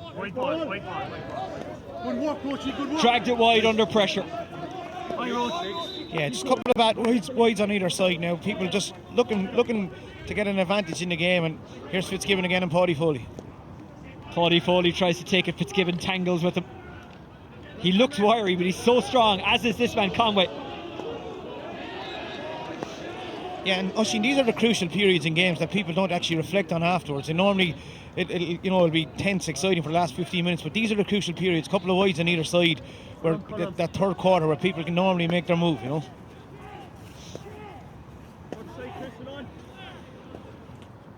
A quick word also for Paddy Smith. He's been heroic at the back there for DCU. Morrissey tries to get under it. He's beaten to it. Might fall the way of Morrissey on the second attempt. It does. Gets his pass away. Whiteley. He's very strong, but he doesn't take too many steps. There's a chop and it's a free in. And that's what Whiteley does. He wins that dirty ball and he creates things. He gives the forward line balance. That's what he does, Oisín. He gives it balance. You look at your Dan McCormick from Tipperary, you look at Whiteley with Dublin. They can't it's not about all finesse, it's not about all skill levels. Not that he doesn't lack in skill levels, but he gives you that crucial physicality as well. So a few Kilmacud Crokes people around today. They're supporting Whiteley here at the WIT Sports Campus. Here is Bergen.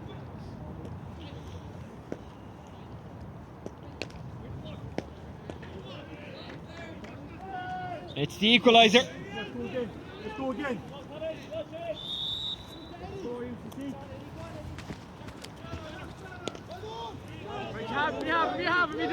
Derek, I hope you haven't planned to be home in time for Fair City. We might be here quite a while. No, I had Paris Saint-Germain and United on the radar, alright, Oisín, if I'm honest.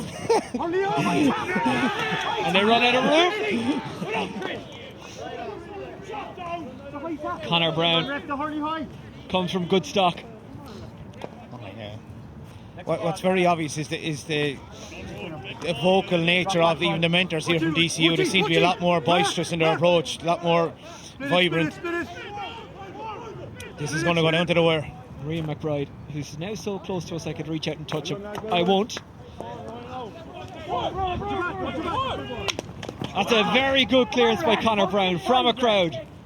Evan Sheehan stuck to like glue by Delaney. Paddy Smith comes in and takes it. Smith spots a free man. Such a rarity in this game. O'Connor gave it back to Maddock. And it looks like Paddy O'Loughlin is going to win that foot race. But it was a good burst from Billy Ryan to try and get there. Nice move from UCC.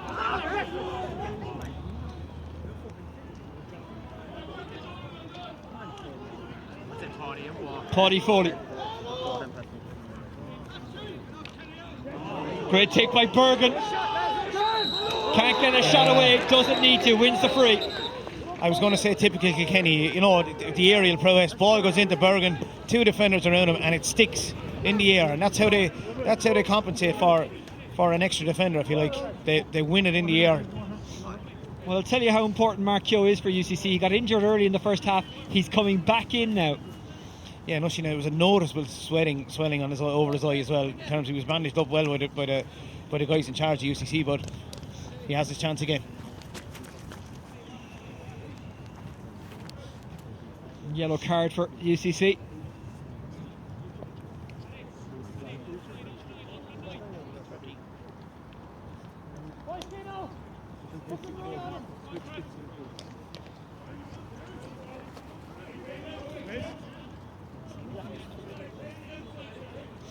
So Bergen to put DCU Dochas in front.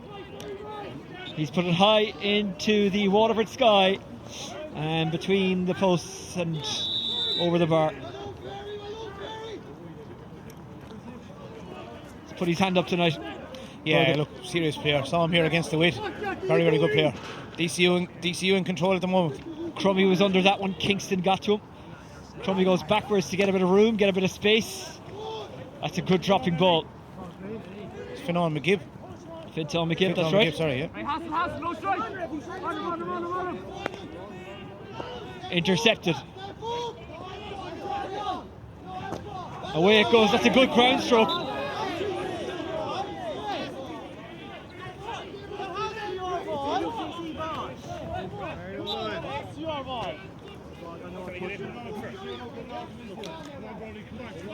Interesting to hear the UCC mentors arguing with Diarmuid Cowan here. Looked like a DCU ball in fairness, and look, it'll be interesting to see the impact now of John Donnelly, also at 13 now, stationed at centre forward. He's after having a good time with Kilkenny so far this season, Donnelly. It will be Rian McBride who'll strike the line ball. And the interesting thing, Oisín, you look at the impact of Dara Fitzgibbon off the bench, a regular with Cork, now even a regular from Kilkenny seniors coming off the bench too. That's well taken. Here is McGibb. Couldn't create the room. The wind beginning to pick up here at WIT Sports Campus, and it's a free out for UCC. And the irony of it is, Oisín, at half time we were interviewed on the pitch there, and the pitch was the ball, or the breeze was blowing right down into the favouring UCC, and it's definitely swirling around, coming right into our faces here, commentary side. O'Leary. Intercepted by Crummy. He's won the aerial battle today. Crummy helps it on.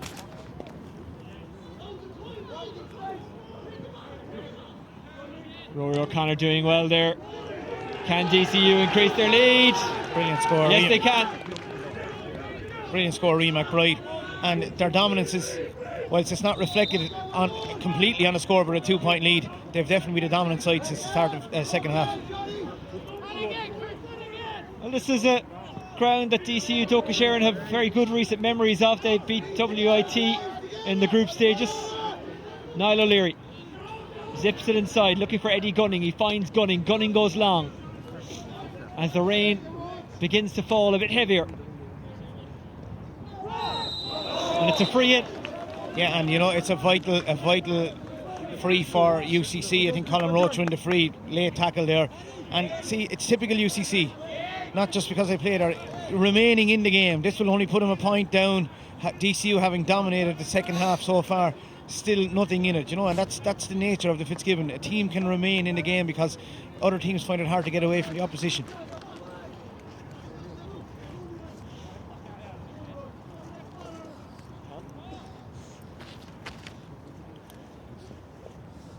It's also dried up. It's dried up small bit for Shane Kingston at the moment. Lit up the first half, but just the amount of ball is dried up from at the moment. You mean that metaphorically, because the rain has got heavier in the second half. Conway sends it over the netting at the back. Sent it high, sent it over. Shane Conway of Kerry. He'd get into any inter-county squad in the country. Yeah, that's true. Listen, I've often spoken to Fintan O'Connor about him. Fintan is his manager at Kerry, and he just talks about him. You know, praises him effusively. Kerry had a good win against Antrim a couple of weeks back. Antrim, of course, without their Rory O'Cushendall players, but still a big victory. You can probably hear it. The wind is beginning to pick up. Derek, I'm beginning to think the bad weather is following me around. Yeah. Last week at UCD, Mossy Quinn and I were battered by the elements. Yeah, and again, that's what we call Fitzgibbon hurling, and that's why it's so raw, it's so good, it's so real. Owen O'Donnell goes long. He's looking for Fintan McGibb if he can get under it. It does break for John Donnelly. Good popped hand pass by Donnelly. Rian McBride turning and twisting and getting the pass away. It's Donnelly. He's dispossessed. That's a really, really good movement by, I think it's Damien Reck who got on the way there. And away he goes. Reck, good pass. Rian McBride. McBride inside Reck. Couldn't finish the move, couldn't take it on the stick. It almost worked out. That would have been immense. Yeah, I think Donnelly just didn't quite have the height. Barry goes low. Fitzgibbon let it beat him and picks it up on the run. Is there a better sight in hurling than Dara Fitzgibbon on the run? It works out for Keogh, who's just back on. Keogh trying to get away from the fullback Owen O'Donnell. Shovels it inside, looking for Conway. Broken by Delaney. Paudie Foley. Foley wins the free. Clumsy by UCC. oh, serious passage of play there, Oisin.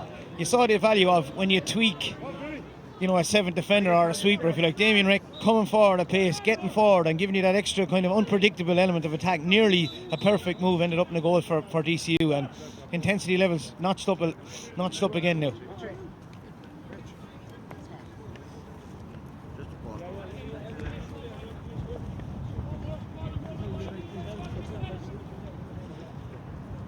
Colin Roach, a Waterford man playing on a Waterford field, is down.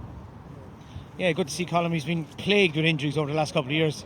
Lucky enough to get a couple of championship games with us last year, but again, just been very unfortunate with injuries. But a great player. Listen, started as Waterford minor, winner Waterford minor, 121.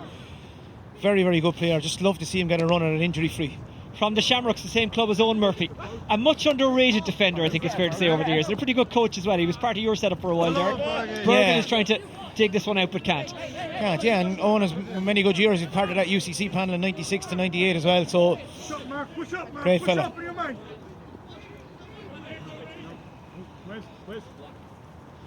Notice with Ger Cunningham and Paddy Crowley and Tom Kingston trying to just get more out of Mark Coleman. Maybe get a grip around the middle of the field. Well, we are quite literally beside the UCC bench, so we're privy to all the information. DCU on the far side. That's a good interception, a good catch, but then it's lost. Trying to win it back is Aaron Maddock. In there now, Fergal Whiteley. O'Connor.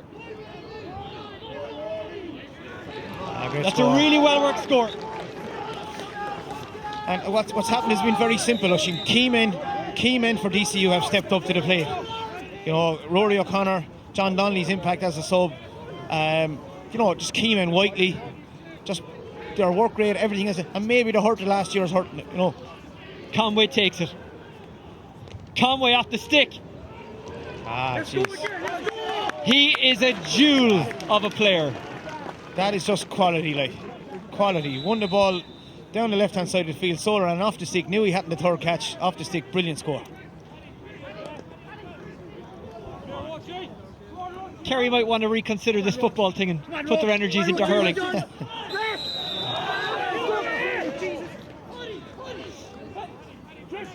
Paudie Foley with the free. Given away by Colin Roach.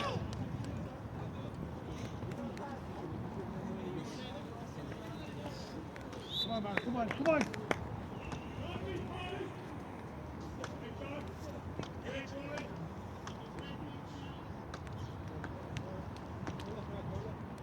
Foley, who's one of the building blocks of Davy Fitzgerald's Wexford, catches everyone out, including me, with the short free, and maybe his teammate as well. But then it's given back to him, and he launches it long. And it's a dangerous dropping ball and a scramble, but Jack Berry does really well. One back by DCU, Dochas. He went to ground, did Billy Ryan, but no free, says the referee. Fergal Whiteley battling for it. Might trickle out to Aaron Maddock. Maddock tries to make it his, but can't. It's Conway who's back there again.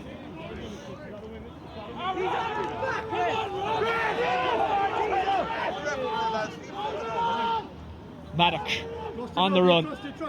Maddock into the corner. I'm not letting Conway leave Waterford tonight. He's playing for us from here on in, Derek. We'll have to have a word with him. Yeah, serious player. He's unbelievable. Here's Fitzgibbon. Away it goes from Paddy O'Loughlin. Fullback couldn't quite gather it on O'Donnell. O'Donnell back to Oisin Foley. Foley slots it out. Good ball. Wreck. Foley. A blind pass from Foley and he's given it away. Foley gets it back, but it's a free in. Wreck going in a little bit heavy. Listen, and they always talk about a cute Kerry boys as well. He knew well there with the touch that the striking action was going to come across his head. He just played it in front of himself, knew the tackle was coming, and availed of took every advantage. Not that it wasn't a free, but there was certainly cute Kerry blood evident there. The rain has stopped, but the wind's still picking up.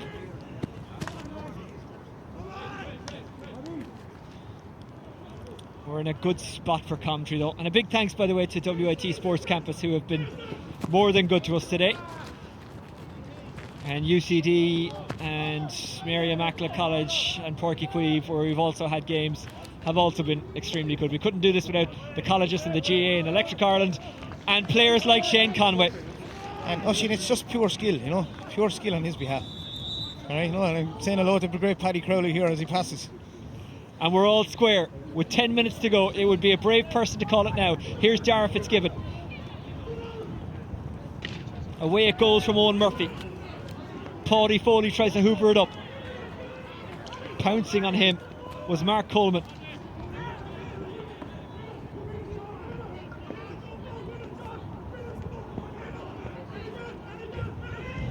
Don't forget the road trip moves to Ennis on Thursday for NUI Galway against Mary Immaculate College. But who will they be trying to play in the final?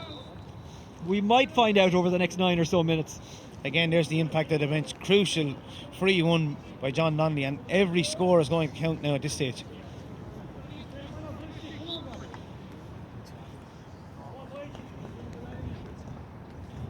That game, by the way, throwing in at 2:30 on Thursday. Coverage underway at 2:15 here on the Electric Ireland YouTube channel, and of course GA now. Paddy Foley.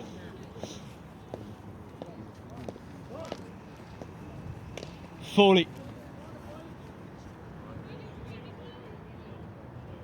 Wide.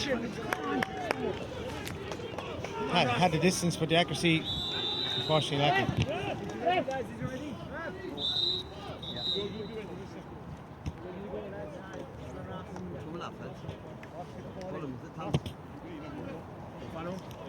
Ross Donoghue is coming in for UCC.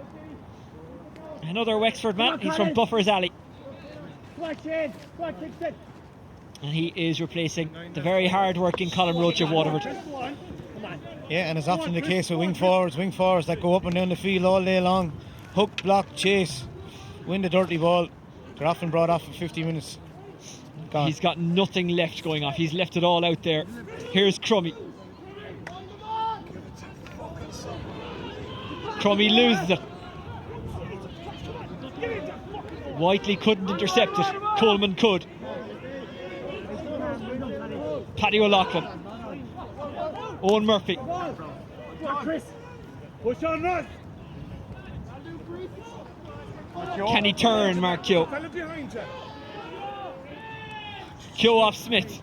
Smith does really well there. Push up. Come on, help out. Owen O'Donnell.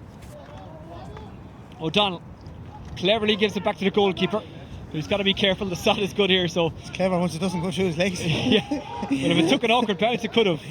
Away it goes. Bergen comes out to meet it. UCC turn it back over. Dara Fitzgibbon. Ah, beautiful. Good offload. And UCC try and escape. Here's Conway. Looks for Kingston. Kingston, who's been relatively quiet in the second half. Kingston makes some noise. Good score. Oisín, it's very hard to mark pace and class. Conway made the score with a burst, dummy hand pass, then a hand pass, and Kingston an electric on the legs. Come on, Chris. Do not let us cross. Follow everyone. Come on.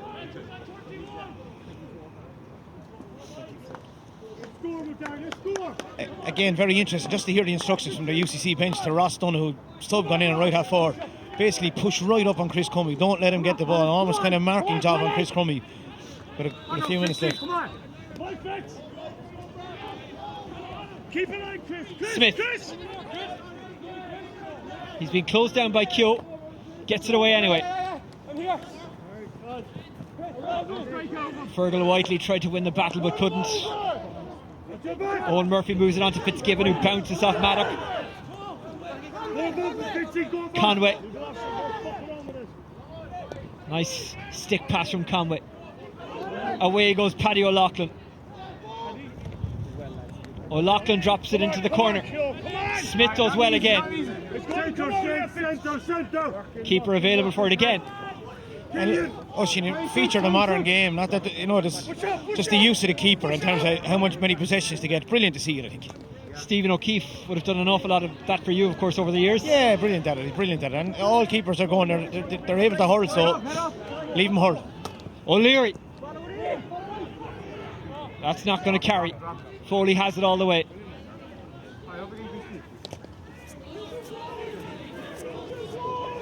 That's going to be down the throat of the man who's dropped into the centre back position. And away that one goes. Coleman. Coleman bouncing off Rian McBride, and Rian McBride turns him over really well. Yeah, look, example there, Mark Coleman working really hard, but not quite flowing for him. Not quite flowing for him tonight, and he's brilliant player. I love him at left half back. He's up at left half forward at the moment, and just almost trying too hard, which is often the case with really good players. Just 4 minutes to go. This one has flown by, hasn't it? Yeah, and it's tit for tat. It's Here's Dara Fitzgibbon. Fitzgibbon escapes through the centre. Fitzgibbon doesn't catch it right. Foley. Smith is coolness personified as he slots that out to Owen O'Donnell. O'Donnell goes out the wings. Foley is in to try and win it, and can't. Just a word again, Oisin, for Paddy Smith. He's been very good. He's handled a lot of ball in terms of possession stats. He's had a huge amount of ball in his hand. Brought it out, offloaded to different fellas. And at the moment, though, Smith's team are heading out.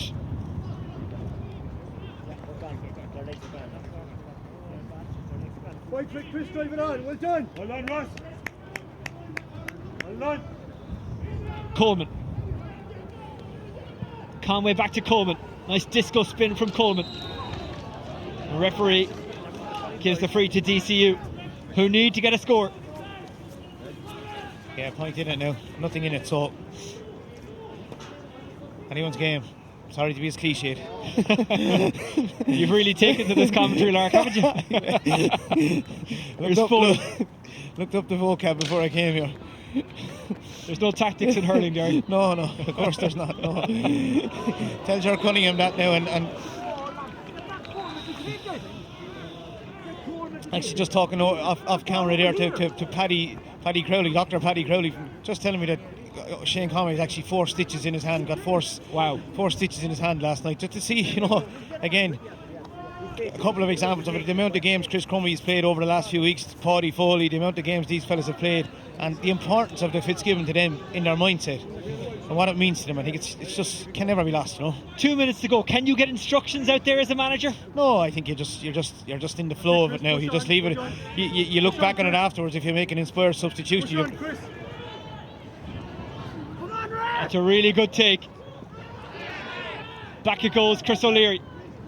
He can score long range points. If he puts this one over, it could be the ceiling point. Owen Murphy. It'll drop, but Foley's able to tidy it up. Joe tried to get under it, but just couldn't get his hands on it. DCU Dochas running out of time. O'Connor went up for it, but couldn't get it. Niall O'Leary did really well there, but it's swept on. Beautiful. Stolen back by Mark Coleman. Owen Murphy. If he got dispossessed there, he was in trouble. Murphy on it again. Bergen doing his best.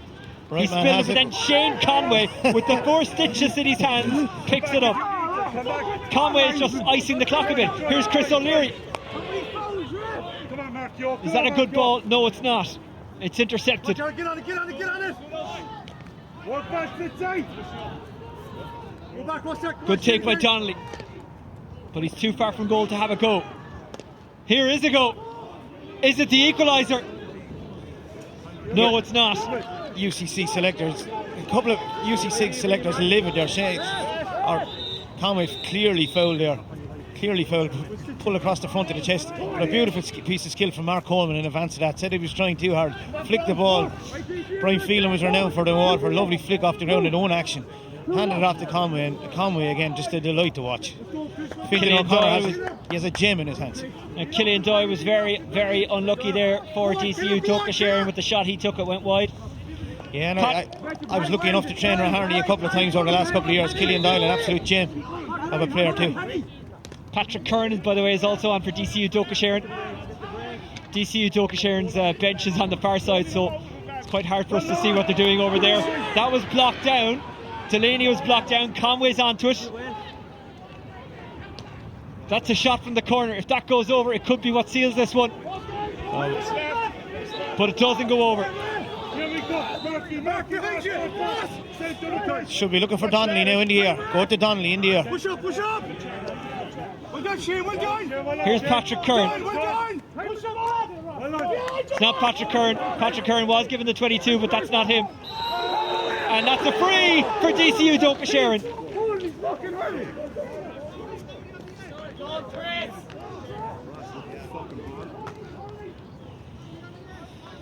UCC could live to rue those 2 or 3 wides now in the last few minutes. DCU with a chance to level it.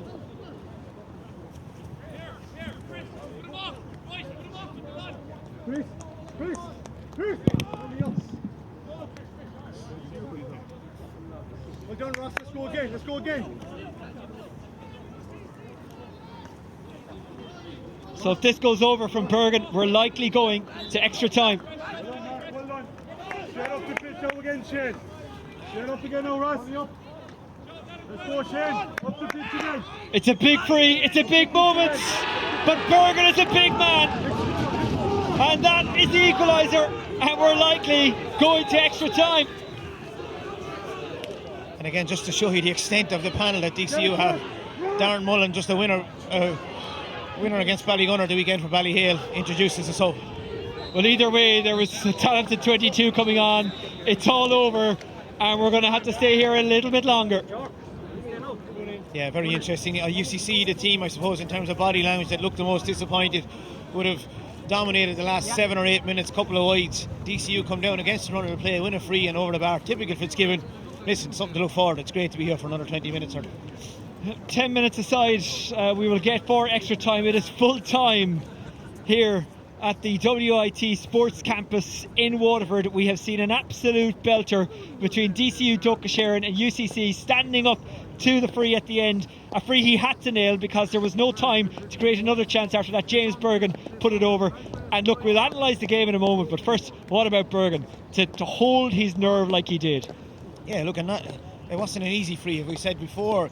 It's the fact there's a breeze blowing almost right in your face. Looks from your 21, 30 yards out, you should be getting it, but quality player and delivered under pressure, so his college get a reprieve.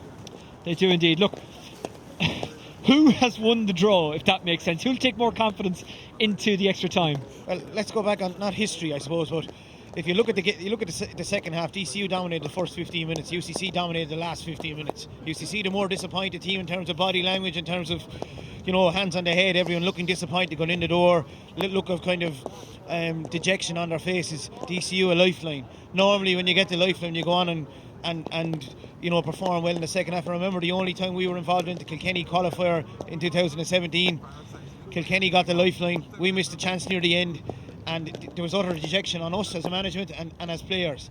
And then you go into the dressing room and we were able to kind of revive it, the players themselves. So, you know, damned if you do, damned if you don't. It's probably a situation that is still just very much 50-50. And UCC, if they can build on the last 10 minutes of the play, certainly looked a better team the last 10 minutes of the play, but ultimately we're left all square.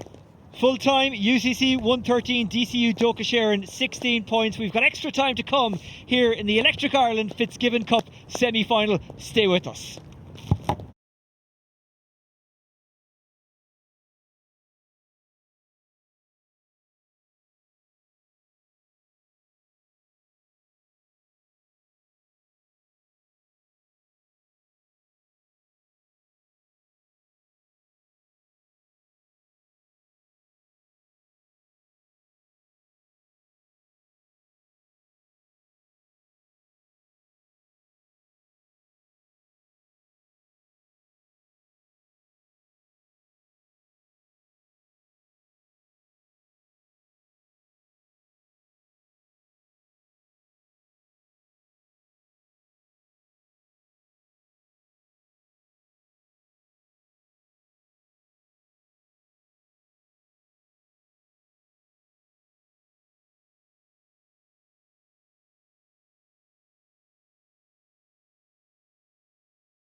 It's cold here at the WIT Sports Campus. There's a bit of a gale, there's been rain, but there has been tremendous hurling to watch. It's the Electric Ireland Fitzgibbon Cup semi-final. Full time, UCC 113, DCU Dochas 16 points. Derek McGrath, former Waterford manager and former winner of this competition with UCC. What did you make of that? Yeah, it's probably overall a fair result, a reflection of the second half. DCU, I thought, dominated the first 15 minutes of the second half, 20 minutes even. And then we were treated to some magic from Shane Conway in the last 10-12 minutes of the game. So I think UCC will probably be the more disappointed team, given the fact that they had the flow, they had kind of momentum, and the free, if you like, came against their own play. So ultimately about just kind of reinvigorating him inside, possibly considering bringing guys back on that you brought off, and etc. And the depth of the panels on either side will probably come into play. Is it about tactics, or is it just about trying to outwork each other now individually? Do you just say to your players, look, try and give it what you can, try and pick it up? What do you say? How do you handle it? Well, I think you just see are the bodies all right first and foremost. Check the health of everybody involved. You know, the tactics were rolled out at the start of the game with Paddy O'Loughlin playing as a 7th defender for UCC, and Damien Reck slightly changed their system at half-time. DCU, Damien Reck went back as the spare man instead of Chris Cummey, and they pushed on, looked good for the first 15-20 minutes. But UCC got their game again going. The more prominent players, Conway, Fitzgibbon started to get involved. So in terms of lifting the players, it's very much over to the players, and not exempting ourselves from blame as former managers. Just remember being in a situation before, you just go in and you almost hand over control, you try and fix as much as you can, and in terms of hurling sense. But at this stage, with 10 minutes to go, or with 10 minutes on either side, it's much about just attitude, work rate, look, as much as anything else, you know. Space was hard to come by in the first half, and indeed the second half. Is there any way of creating that? Is there any way of telling your players, look, you corner forward, you stick as wide as you can, go into the corners, and we'll try and find you? What do you do? Because I guess if you do that, then UCC will just stick man markers on you anyway. Yeah, in an ideal world, that's the scenario where everyone wants to see everyone's out in the corner, keeping it wide, etc. A night like the Fitzgibbon Cup here in WIT in Carriganore, it's not a night for that. The game hasn't lent itself to that in terms of the flow of the game. It's been a game based on attrition, based on warfare, based on tension, based on a populated middle third. So for me, the team that concedes on that, the ground, will actually lose the game. The team that doesn't put the bodies where the ball is will lose the game. So ultimately, it's about keeping it going, you know. I hope you're enjoying our coverage here from WIT Sports Campus in Carriganore. It's half time, or it's not half time.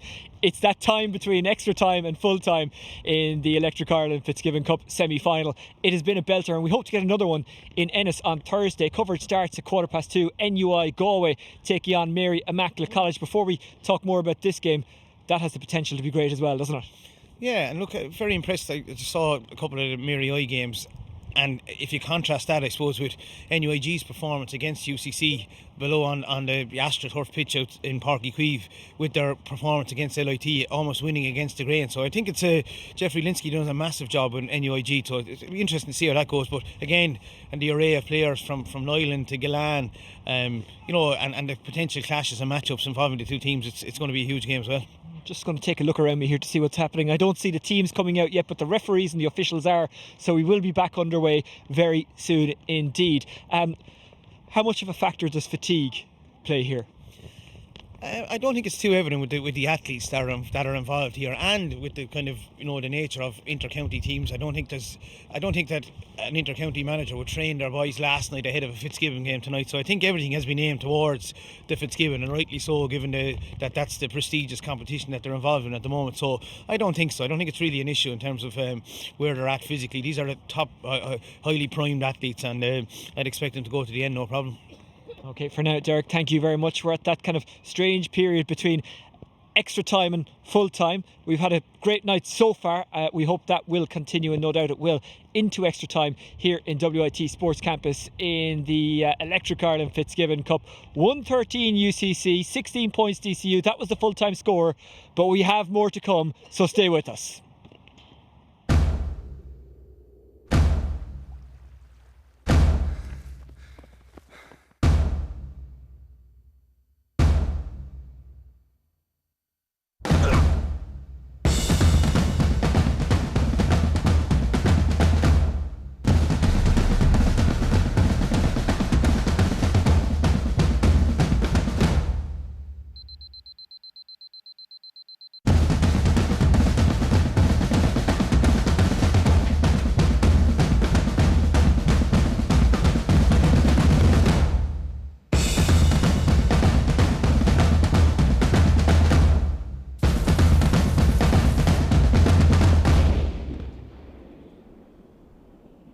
some moments teach you all you need to know about yourself. The Electric Ireland GAA Minor Championships. This is major. Welcome back to the WIT Sports Campus in Waterford. We're awaiting the return of UCC and DCU Dochas to the field for extra time in this Electric Ireland Fitzgibbon Cup semi-final. 16 points to 113, the final score. Derek, it's cold, but I imagine the players aren't feeling that at all. No, listen, the prize is huge. You know, the fact, you know, the idea of playing in a Fitzgibbon Cup final for DCU, there's the hurt of last year's final, an underperformance against a star-studded UL team, and for UCC there's the whole idea of bridging the gap in terms of where they lie historically in the competition and the tradition of within the competition. So the hurt is equal on both sides, I suppose, in terms of a gap. And maybe it's a little bit more raw with DCU based on the fact that they're beaten in the final last year. So it'll be interesting to see where the motivation or the extra motivation comes from. Well, Brian Cody is here tonight. He is watching, and he was smart enough to bring the warm gear. I didn't bring gear that was warm enough, I won't lie to you. Yeah, and listen, he's everywhere, because I went up last year to watch UCD play, DIT, watch Tig and DJ Foran, a few of the guys play. And he was up there that same night watching Rob Lennon, etc. So listen, any inter-county manager that has his players involved in this particular scene is here, keeping an eye on it. We're looking forward to extra time here as DCU Dochas come running out. I'm not sure if you can tell from what you've already seen, Derek, but energy-wise, is there any team that kind of maybe stands out as having a little bit more? Very hard to say based on the not the quandary, but the nature of the contrasting second halves. DCU looked re-energised after the half-time team talk. Work ethic was hugely up, buzzed by the fact that John Donnelly had come in off the bench. Fintan McGee had come in, and they looked re-energised, if you like. UCC then came like they did with a late rally, 10-15 minutes. They looked the most energised team, so a little bit deflated at the end of the game. It's games like this that make you kind of sit back and say, oh, this is just such an amazing competition. This is just such an amazing sport. Yeah, and that's the truth, without kind of involving in hyperbole. You know, you're in commentary now. You can hyperbolize away. No, but it is, and that's the truth of it. Like, you know, it's what keeps us going and what keeps us alive. It's, you know, if I wasn't involved in co-commentary tonight, you'd be here watching it. You know, Waterford training tonight here behind me as well in a few minutes, which is going to be awkward enough, but we'll stay here anyway. But you know, it's just brilliant, you know. And look, I said it before the game, it's a natural pathway for young fellas now without being academically snobby or anything. You know, the schools, Harty Cup, the Freshers, the Fitzgibbon, and there's the social element to going back on the bus tonight to Dublin or to Cork and having the crack with the lads. That's something sometimes we overlook in terms of the significance of those friendships that are formed, you know. You mentioned it there, Waterford training. You are missing it. A right call for you to step away for a while, but you are missing it. I get that sense from you. Yeah, look, miss it terribly. You know, I have a huge involvement, huge emotive connection with him. Great to see him going so well, starting the league so well, but you'd miss it. There's no point in saying, no point in avoiding it. You know, you're here, you're doing co-commentary on a competition, you're doing a bit of punditry, but listen, you don't want to engage in kind of smug punditry either. You know, the reality is I love being involved at the cold face of it, and I won't stay out of it too long. I'm sure you won't. UCC have joined us for extra time. There's a kind of a weird lull out there at the moment, isn't there? Yeah, and that could, you know, translate itself to the first few minutes of the opening half of extra time. Now you have guys are limbering up, guys trying to recharge the fibres, if you like, and make sure that the energy levels are high. And look, we're trying to look into a crystal ball here in terms of who you know, afterwards. I remember we had beaten Kilkenny after extra time in 2017, and people were saying, how did you re-energise them at half time or the time X? And we said nothing. The reality is our body language was worse than anybody else's, and we went in there absolutely dejected, and the players just, you know, they took issue, they took over the dressing room and empowered the other guys to play well too. Who is going to be empowered to play well here? Probably both, from what we've seen so far. We're about to start extra time in the Electric Ireland Fitzgibbon Cup semi-final.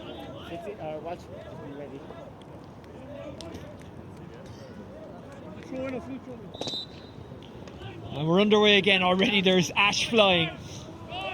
These two impossible to separate. That's a good take and pop back up by Brian Ryan. into the path of Damien Reck.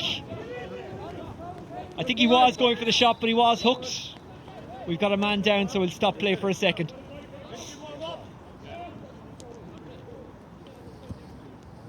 Interesting thing about the second half, I don't think I see Mark Keogh, so maybe that eye injury has worsened, and I don't think I see Mark Coleman either, so it'll be interesting to follow up on that.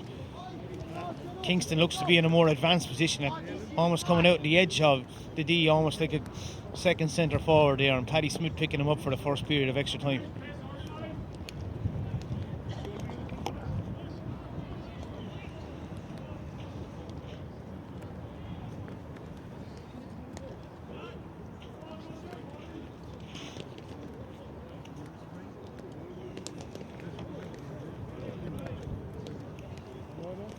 You never want to see injuries. All the right precautions being taken. UCC have a very good medical team, as you've been talking about throughout the evening, Derek. Yeah, look, top class men over UCC and DCU, no doubt. And look, it's a change. Looks like a change in imminent. And the good news is he's popped back up and looks like he wants to go again. Yeah, it looks like an ear injury. Looks like a bad cut to the ear. No doubt Paddy will throw a few stitches into that now and he'll be the finest. Killian Dwyer of Tipperary. They make him tough and kill and all, he'll be okay. That's certainly true. And there's a DCU Dochas man down off the ball.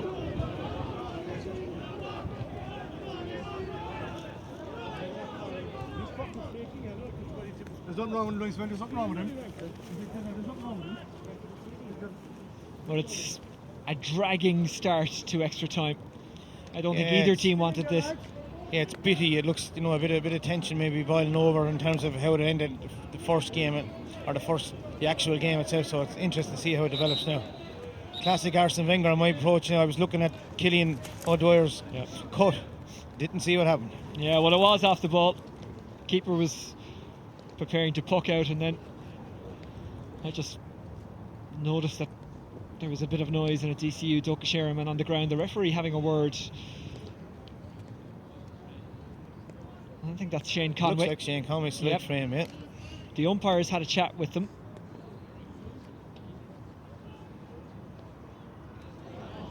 It's a yellow card.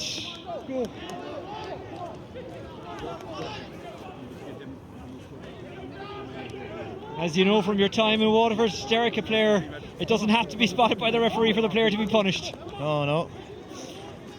And as I know even better, the avenues of power, the corridors of power, very hard to get something overturned as well. So look, Shane Conway, yellow card, we'll move on. We're just hoping that we get a bit of flow. It's been very, very stop-start now for the first couple of minutes of the first period of extra time.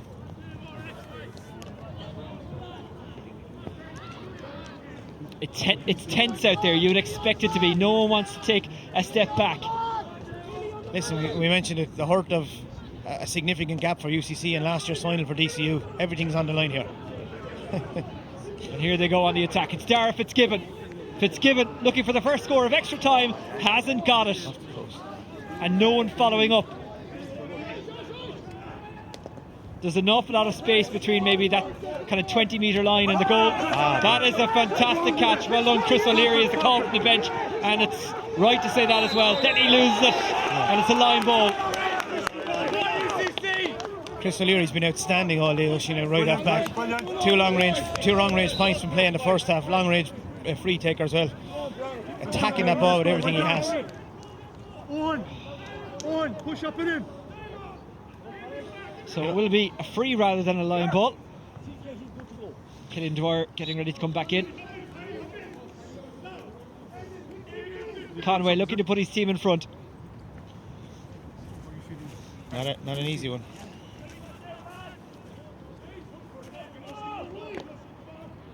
It has the distance. Is it tailing off slightly or is it staying on target? Right. It's staying on target. I thought it was wide. The umpire gets the white. Yeah, the umpire has the white flag in hand, but he hasn't waved it. Over! Come on.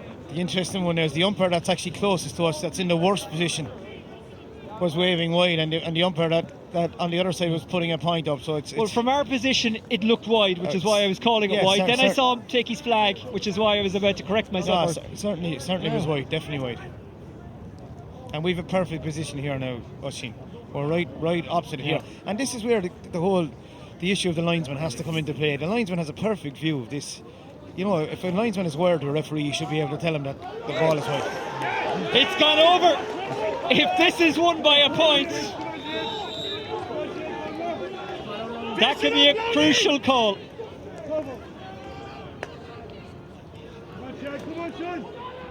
Let's hope we get a flow going here. Owen O'Donnell, Paddy Foley. Foley with the probing ball.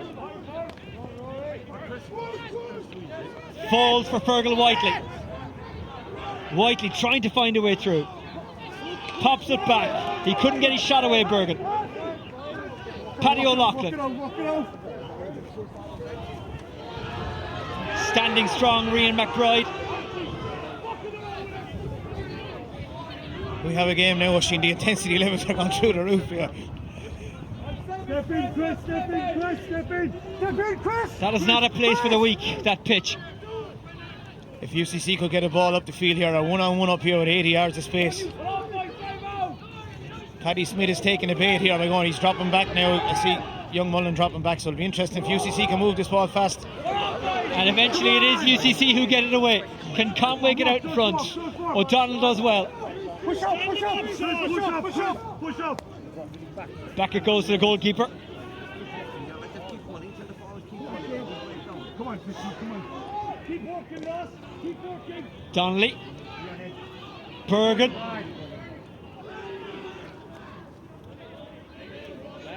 It is impossible to get time and space out there. UCC, especially in their backline, have been so intense. That's a proper game now, Oisín. It's a proper game. Very harsh on UCC there, very harsh. It's a proper game. Everywhere the ball is, there's numbers. Proper championship game now. What else would you expect? And it's a free into DCU Dochas.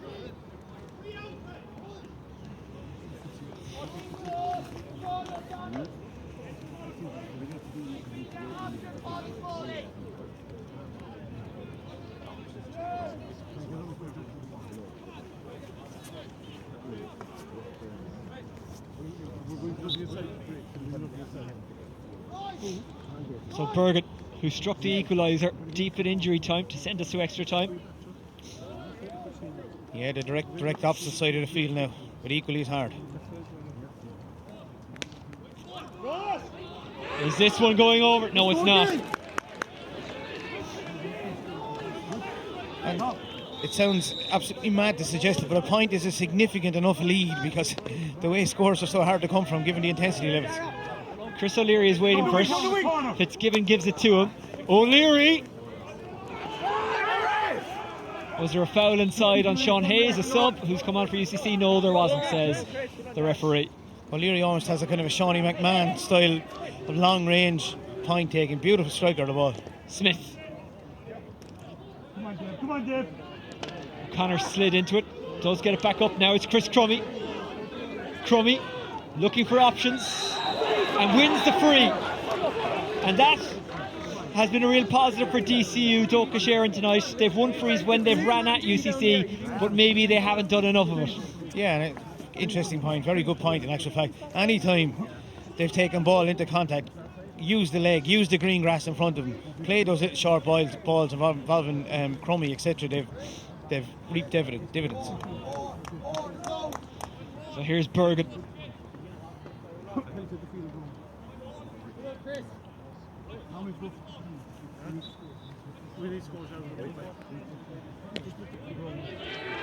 Has he got the equaliser? Yes, he has.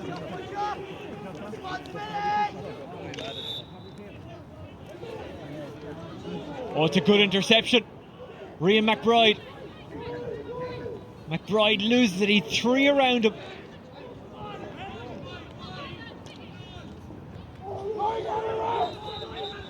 Now we'll have a throw ball. It's a similar pattern to the second half of ordinary time. Oisín at DCU now, just having their little period of dominance here without getting ahead on the scoreboard. That's a good take and go. Nice jinx with the step as well. That would be a wonderful score if it was to go over. It does, and DCU Dochas hit the front. Brilliantly taken point, absolutely supreme by Billy Ryan. Yeah, Billy has a blue Cooper on him instead of the red Cooper. Looks like he has Paddy Curran's Cooper on him. Crummy, Foley leads it behind. Foley. Here comes Fergal Whiteley. O'Connor. He looks a bit tangled up. Chris O'Leary. O'Leary slots it inside. Owen Murphy eventually does get it to his teammate. Smith tries to slide in, but it falls to Kingston. Kingston, if he gets time and space, he's dangerous. Kingston. I tell you, Oisín, I've said it already, you just can't mark pace. It's impossible to mark pace. Conway's pace to get out and a little subtle flick to the side, and Kingston just puts on the afterburners and burns the defenders. And the irony of it is, he's only in it sporadically, but when he's in it, he's deadly. Just hasn't fallen for him at times. Yeah. Here is Billy Ryan, who, as we say, has changed helmets. Now it's Fergal Whiteley. Whiteley is dispossessed. Owen Murphy searching after this one, does get to it. Ross Donoghue just couldn't break down that DCU Dochas wall. Key message here, Oisín, if you don't move with the ball, you're going to be swamped. Billy Ryan.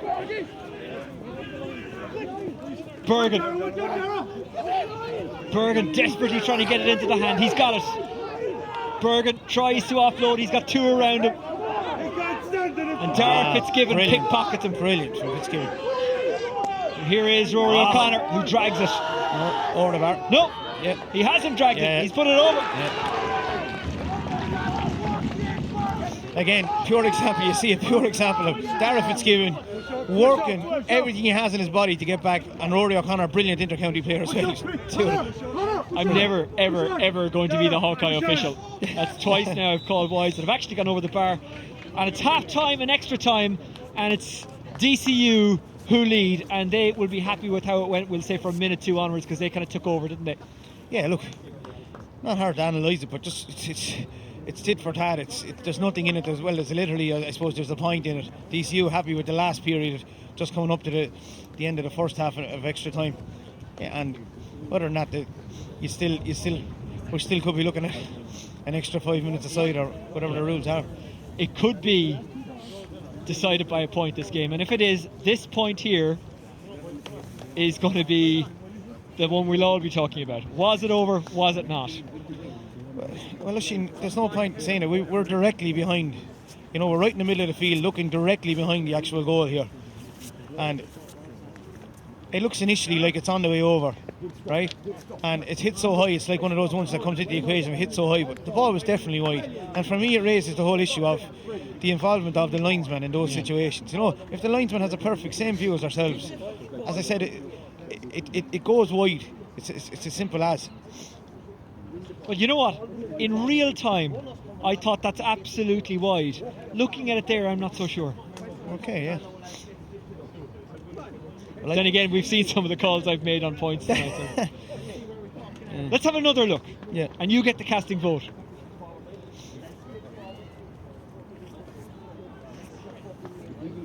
It's Shane Conway of Kerry who strikes it. It's where it drops there. It's hard to tell, granted. Yeah, well, look at this. You're looking back on it in terms of analysis there.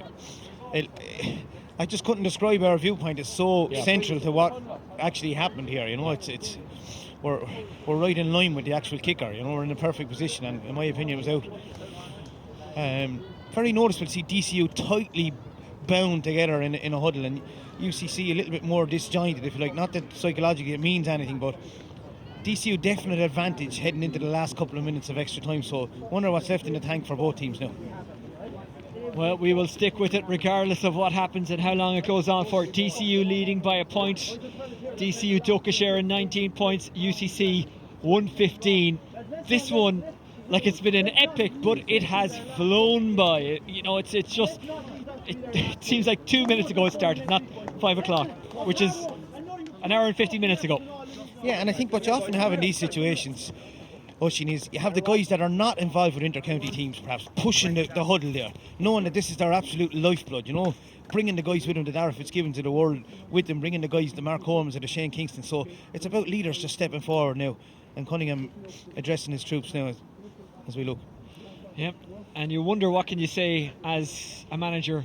All you can do is maybe give encouragement. Yeah, and look, you talk about it afterwards, you know, the rhetoric afterwards is what did he say in the half-time in the huddle if you win. The reality is you're just a facilitator there in terms of just the effort being up, trying to get everything you can out of your players, and anyone tells you any different is not telling the truth. It's a cold night, but you know what, I'd still rather be here than the fireside. This has been an epic encounter. This has been what the Electric Ireland Fitzgibbon Cup is all about. Yeah, and it's two teams laced with honesty, laced with integrity, laced with just putting their bodies on the line for our college, for our clubs, for our counties, but for their college.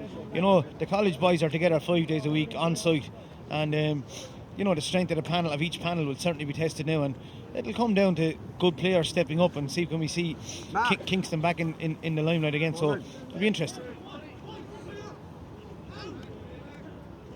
We're about to go again. Jeffrey Linsky of NUI Galway and Jamie Wall of Mary Immaculate College. Your teams have some standard to meet next Thursday in Ennis for the semi-final, but look, I'm sure they will. They're two great teams as well. Yeah, led by two fine managers. Fine managers, right. That's a crossfielder. Conway.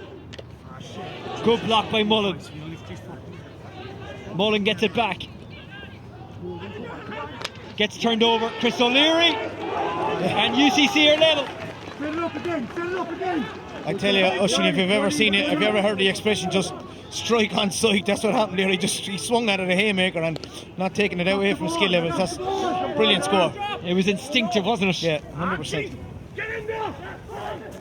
Brian Ryan, who had a fine game here a couple of weeks ago. Dropped in by Delaney. Well defended by UCC. Eddie Gunning. Gunning surrounded, he's ambushed. And it's stolen back. Rian McBride. Really good work by Owen Murphy. Back in the hand of Whiteley. Mullen. Over it goes. What a week it's been for Darren Mullen. Come on, Chris, on again. Come on, Darren. He's on his way to an All-Ireland club final with his club Ballyhale. Shamrock still take on St Thomas's. Is he also on the way to the Electric Ireland Fitzgibbon Cup final? A long way to go yet, but DCU lead by a point. And Paulie Foley is fouled, and he gives it the full Milan there after winning the free. Yeah, and look, again, it's symbolic of what the Fitzgibbon means. You know, another guy will be wrapped up ahead of St Patrick's Day. The significance of the competition, what it means to the guys to play with DCU, play with their college. So, real chance for DCU to go two in front now. Bergen has gone a long way back to take this. That's his own 65 he's standing pretty much beside. Yeah, and up to this the time, I've seen him twice now, and around that area, Paulie Foley normally takes him, but look, Bergen in a rich vein of form.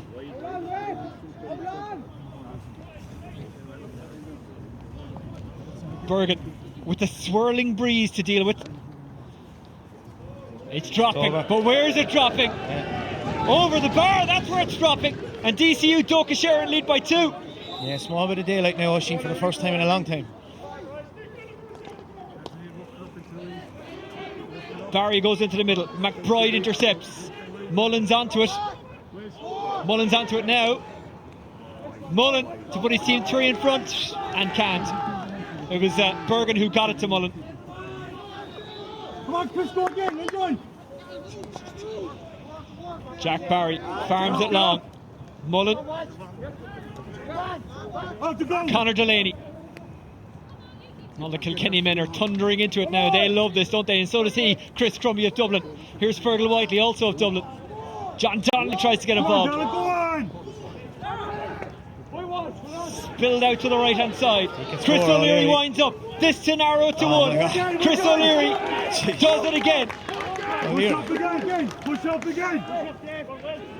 O'Leary's been immense from play, long distance. And just as I was about to say, commentators' course, the DCU were getting a foothold in it, looked to be dominating in terms of possession, in terms of intensity. UCC have it back to a point. Dara Walsh has come on for UCC. That is a fantastic catch. He's surrounded and gets it away really well. Delaney tries to slide onto it, can't get it into the hand. Now it's back with Mullen. He's had such an impact since coming in. Is that John Donnelly from the corner? It is. Doesn't catch it well. Barry has to be careful in his. Barry tries to find Dara Fitzgibbon. It's met by Paddy Foley. But it's really good battling by Owen Murphy. And then the free in is given to UCC and the chance to equalise. I think UCC, if they could just get one run out of Fitzgibbon or Kingston, a ball on Hurley or Conway, just get one play into those in terms of opening up the defence. Similarly, on the DCU side, if Billy Ryan or John Donnelly could just latch onto a ball, John Donnelly a possible puck out option out here on the right after this free is taken.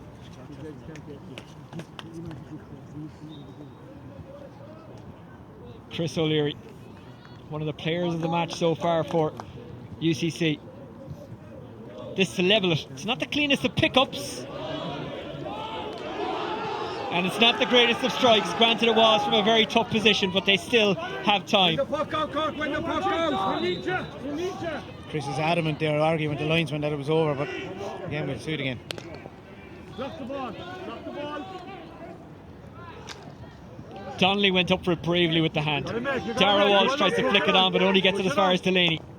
Delaney, it's intercepted, but it comes back towards Mullen, and now O'Connor. Mullen. Come on, Dave. Dara Walsh kicks it forward, intercepted by Rian McBride. Rian McBride spoons it out to the wing. Chris Crummy is Bambi on ice as he slips on the ice. Well, lacrosse, but you know what I mean, metaphorically. Smith, Crummy goes for it. Crummy gets it. Oisin, you asked me a question at half time in normal time. Chris Crummy had 3 whites after his name. Should he persist at the long range points? Well, there's your answer. You know, off his left. Arguably the hardest chance he's had off his left. Play has stopped, and it's Paddy Smith who's got an injury of some sort.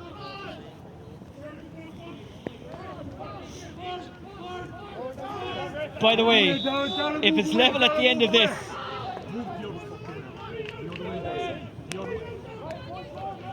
Jack Barry goes long.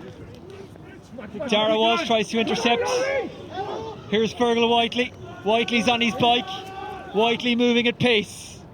Moves it into Bergen. Bergen didn't take it cleanly, but everyone is so tired at the moment. You wouldn't blame any guy for making even the smallest mistake.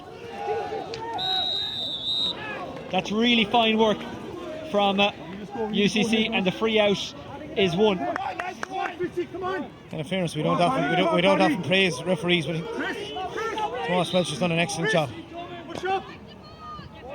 Paddy O'Loughlin drops it into the corner. They don't need to panic yet. They don't need to think of just going for goals yet, UCC. They'll take one if it comes though. Sean Hayes just flips it backwards to Dara Fitzgibbon. And the shot from the corner. If this is squeezed over, it narrows the gap to 1, but it's not. Conway, he'd love just one chance of a goal if it was possible. Slight bit of dejection just creeping into the body language of the UCC players. Just a slight bit. That'll be changed obviously with scores. Bergen thought he had taken it, but policed heavily, and now he's won the free.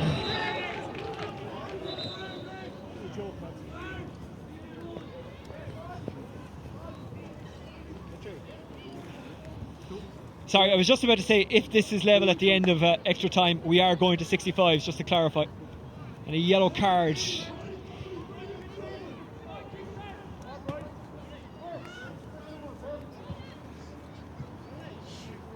Silly from Niall O'Leary. Yeah, silly from the yellow card. Man was going out over the line. It wasn't causing any danger. Just a silly pull. James Bergen taking his time, settling himself down.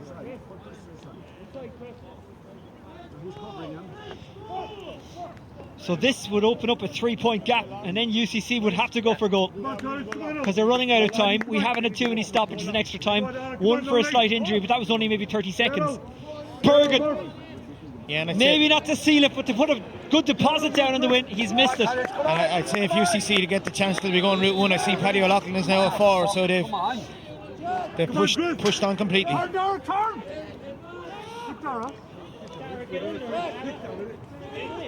Barry assessing the options. Eddie Gunning is free and short if he wants to go to him. He does want it, Eddie Gunning. He's got his hand up. He just stepped out of the right side of your screen, and now he stepped back in.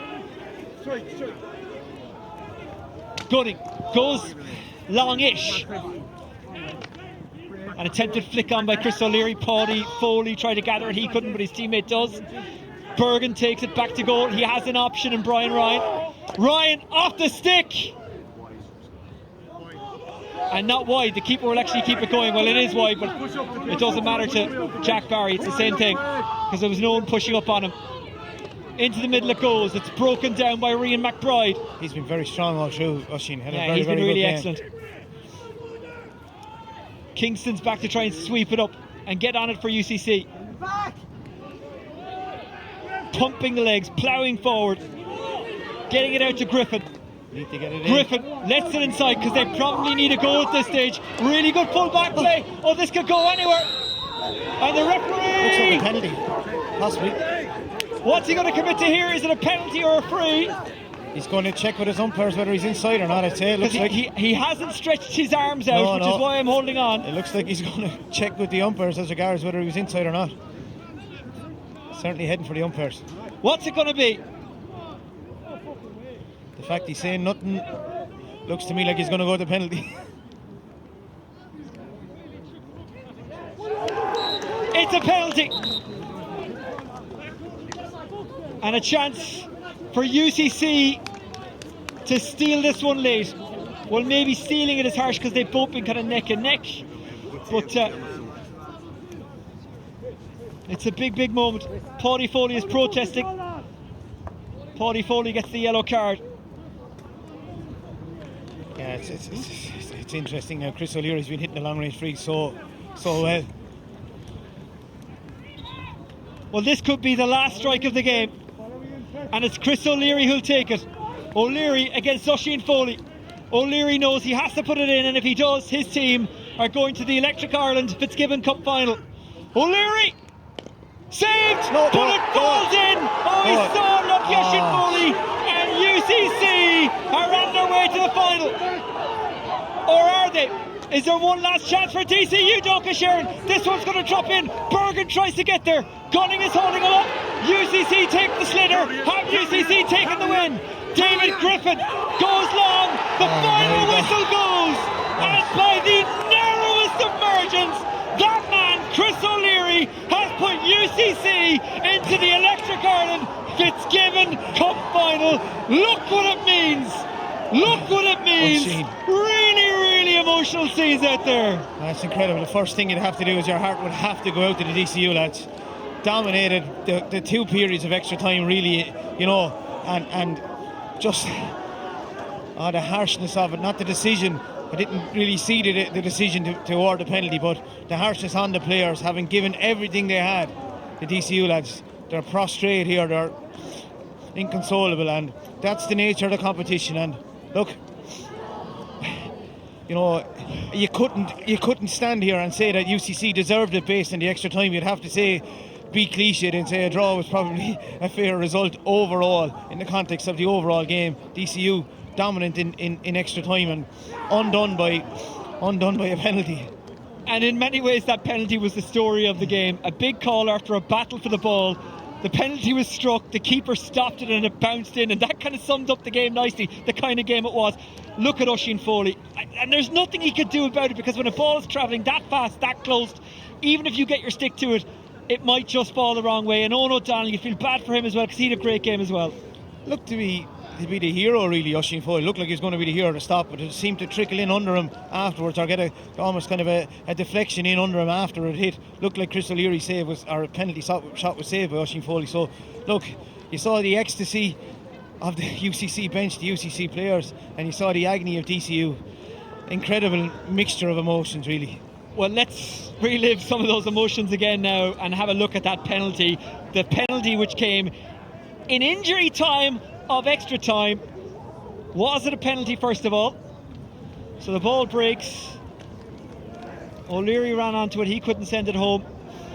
Well, two things evident there, depending on money. If the decision is for the first decision where Owen O'Donnell doesn't drag down the full forward there at any stage, and the decision seems to be given for Owen O'Donnell possibly barrelling into the back of the full forward, but to me it's extremely harsh looking at it there. Okay, we're going to try and get some reaction if we can from UCC. Full time in the Electric Ireland Fitzgibbon Cup final. Look what it means. I mean, the players posing for photos with their families. And that's not just any family, by the way. Conor Brown beside his mother, Angela Downey, a bona fide Camogian hurling legend. And look at the joy in their faces. We're going to try and experience some of that joy with the UCC players if we possibly can in the next few minutes. Full time in the Electric Ireland Fitzgibbon Cup semi-final. UCC 217, DCU Dochas 22 points. Reaction to come. Stay with us.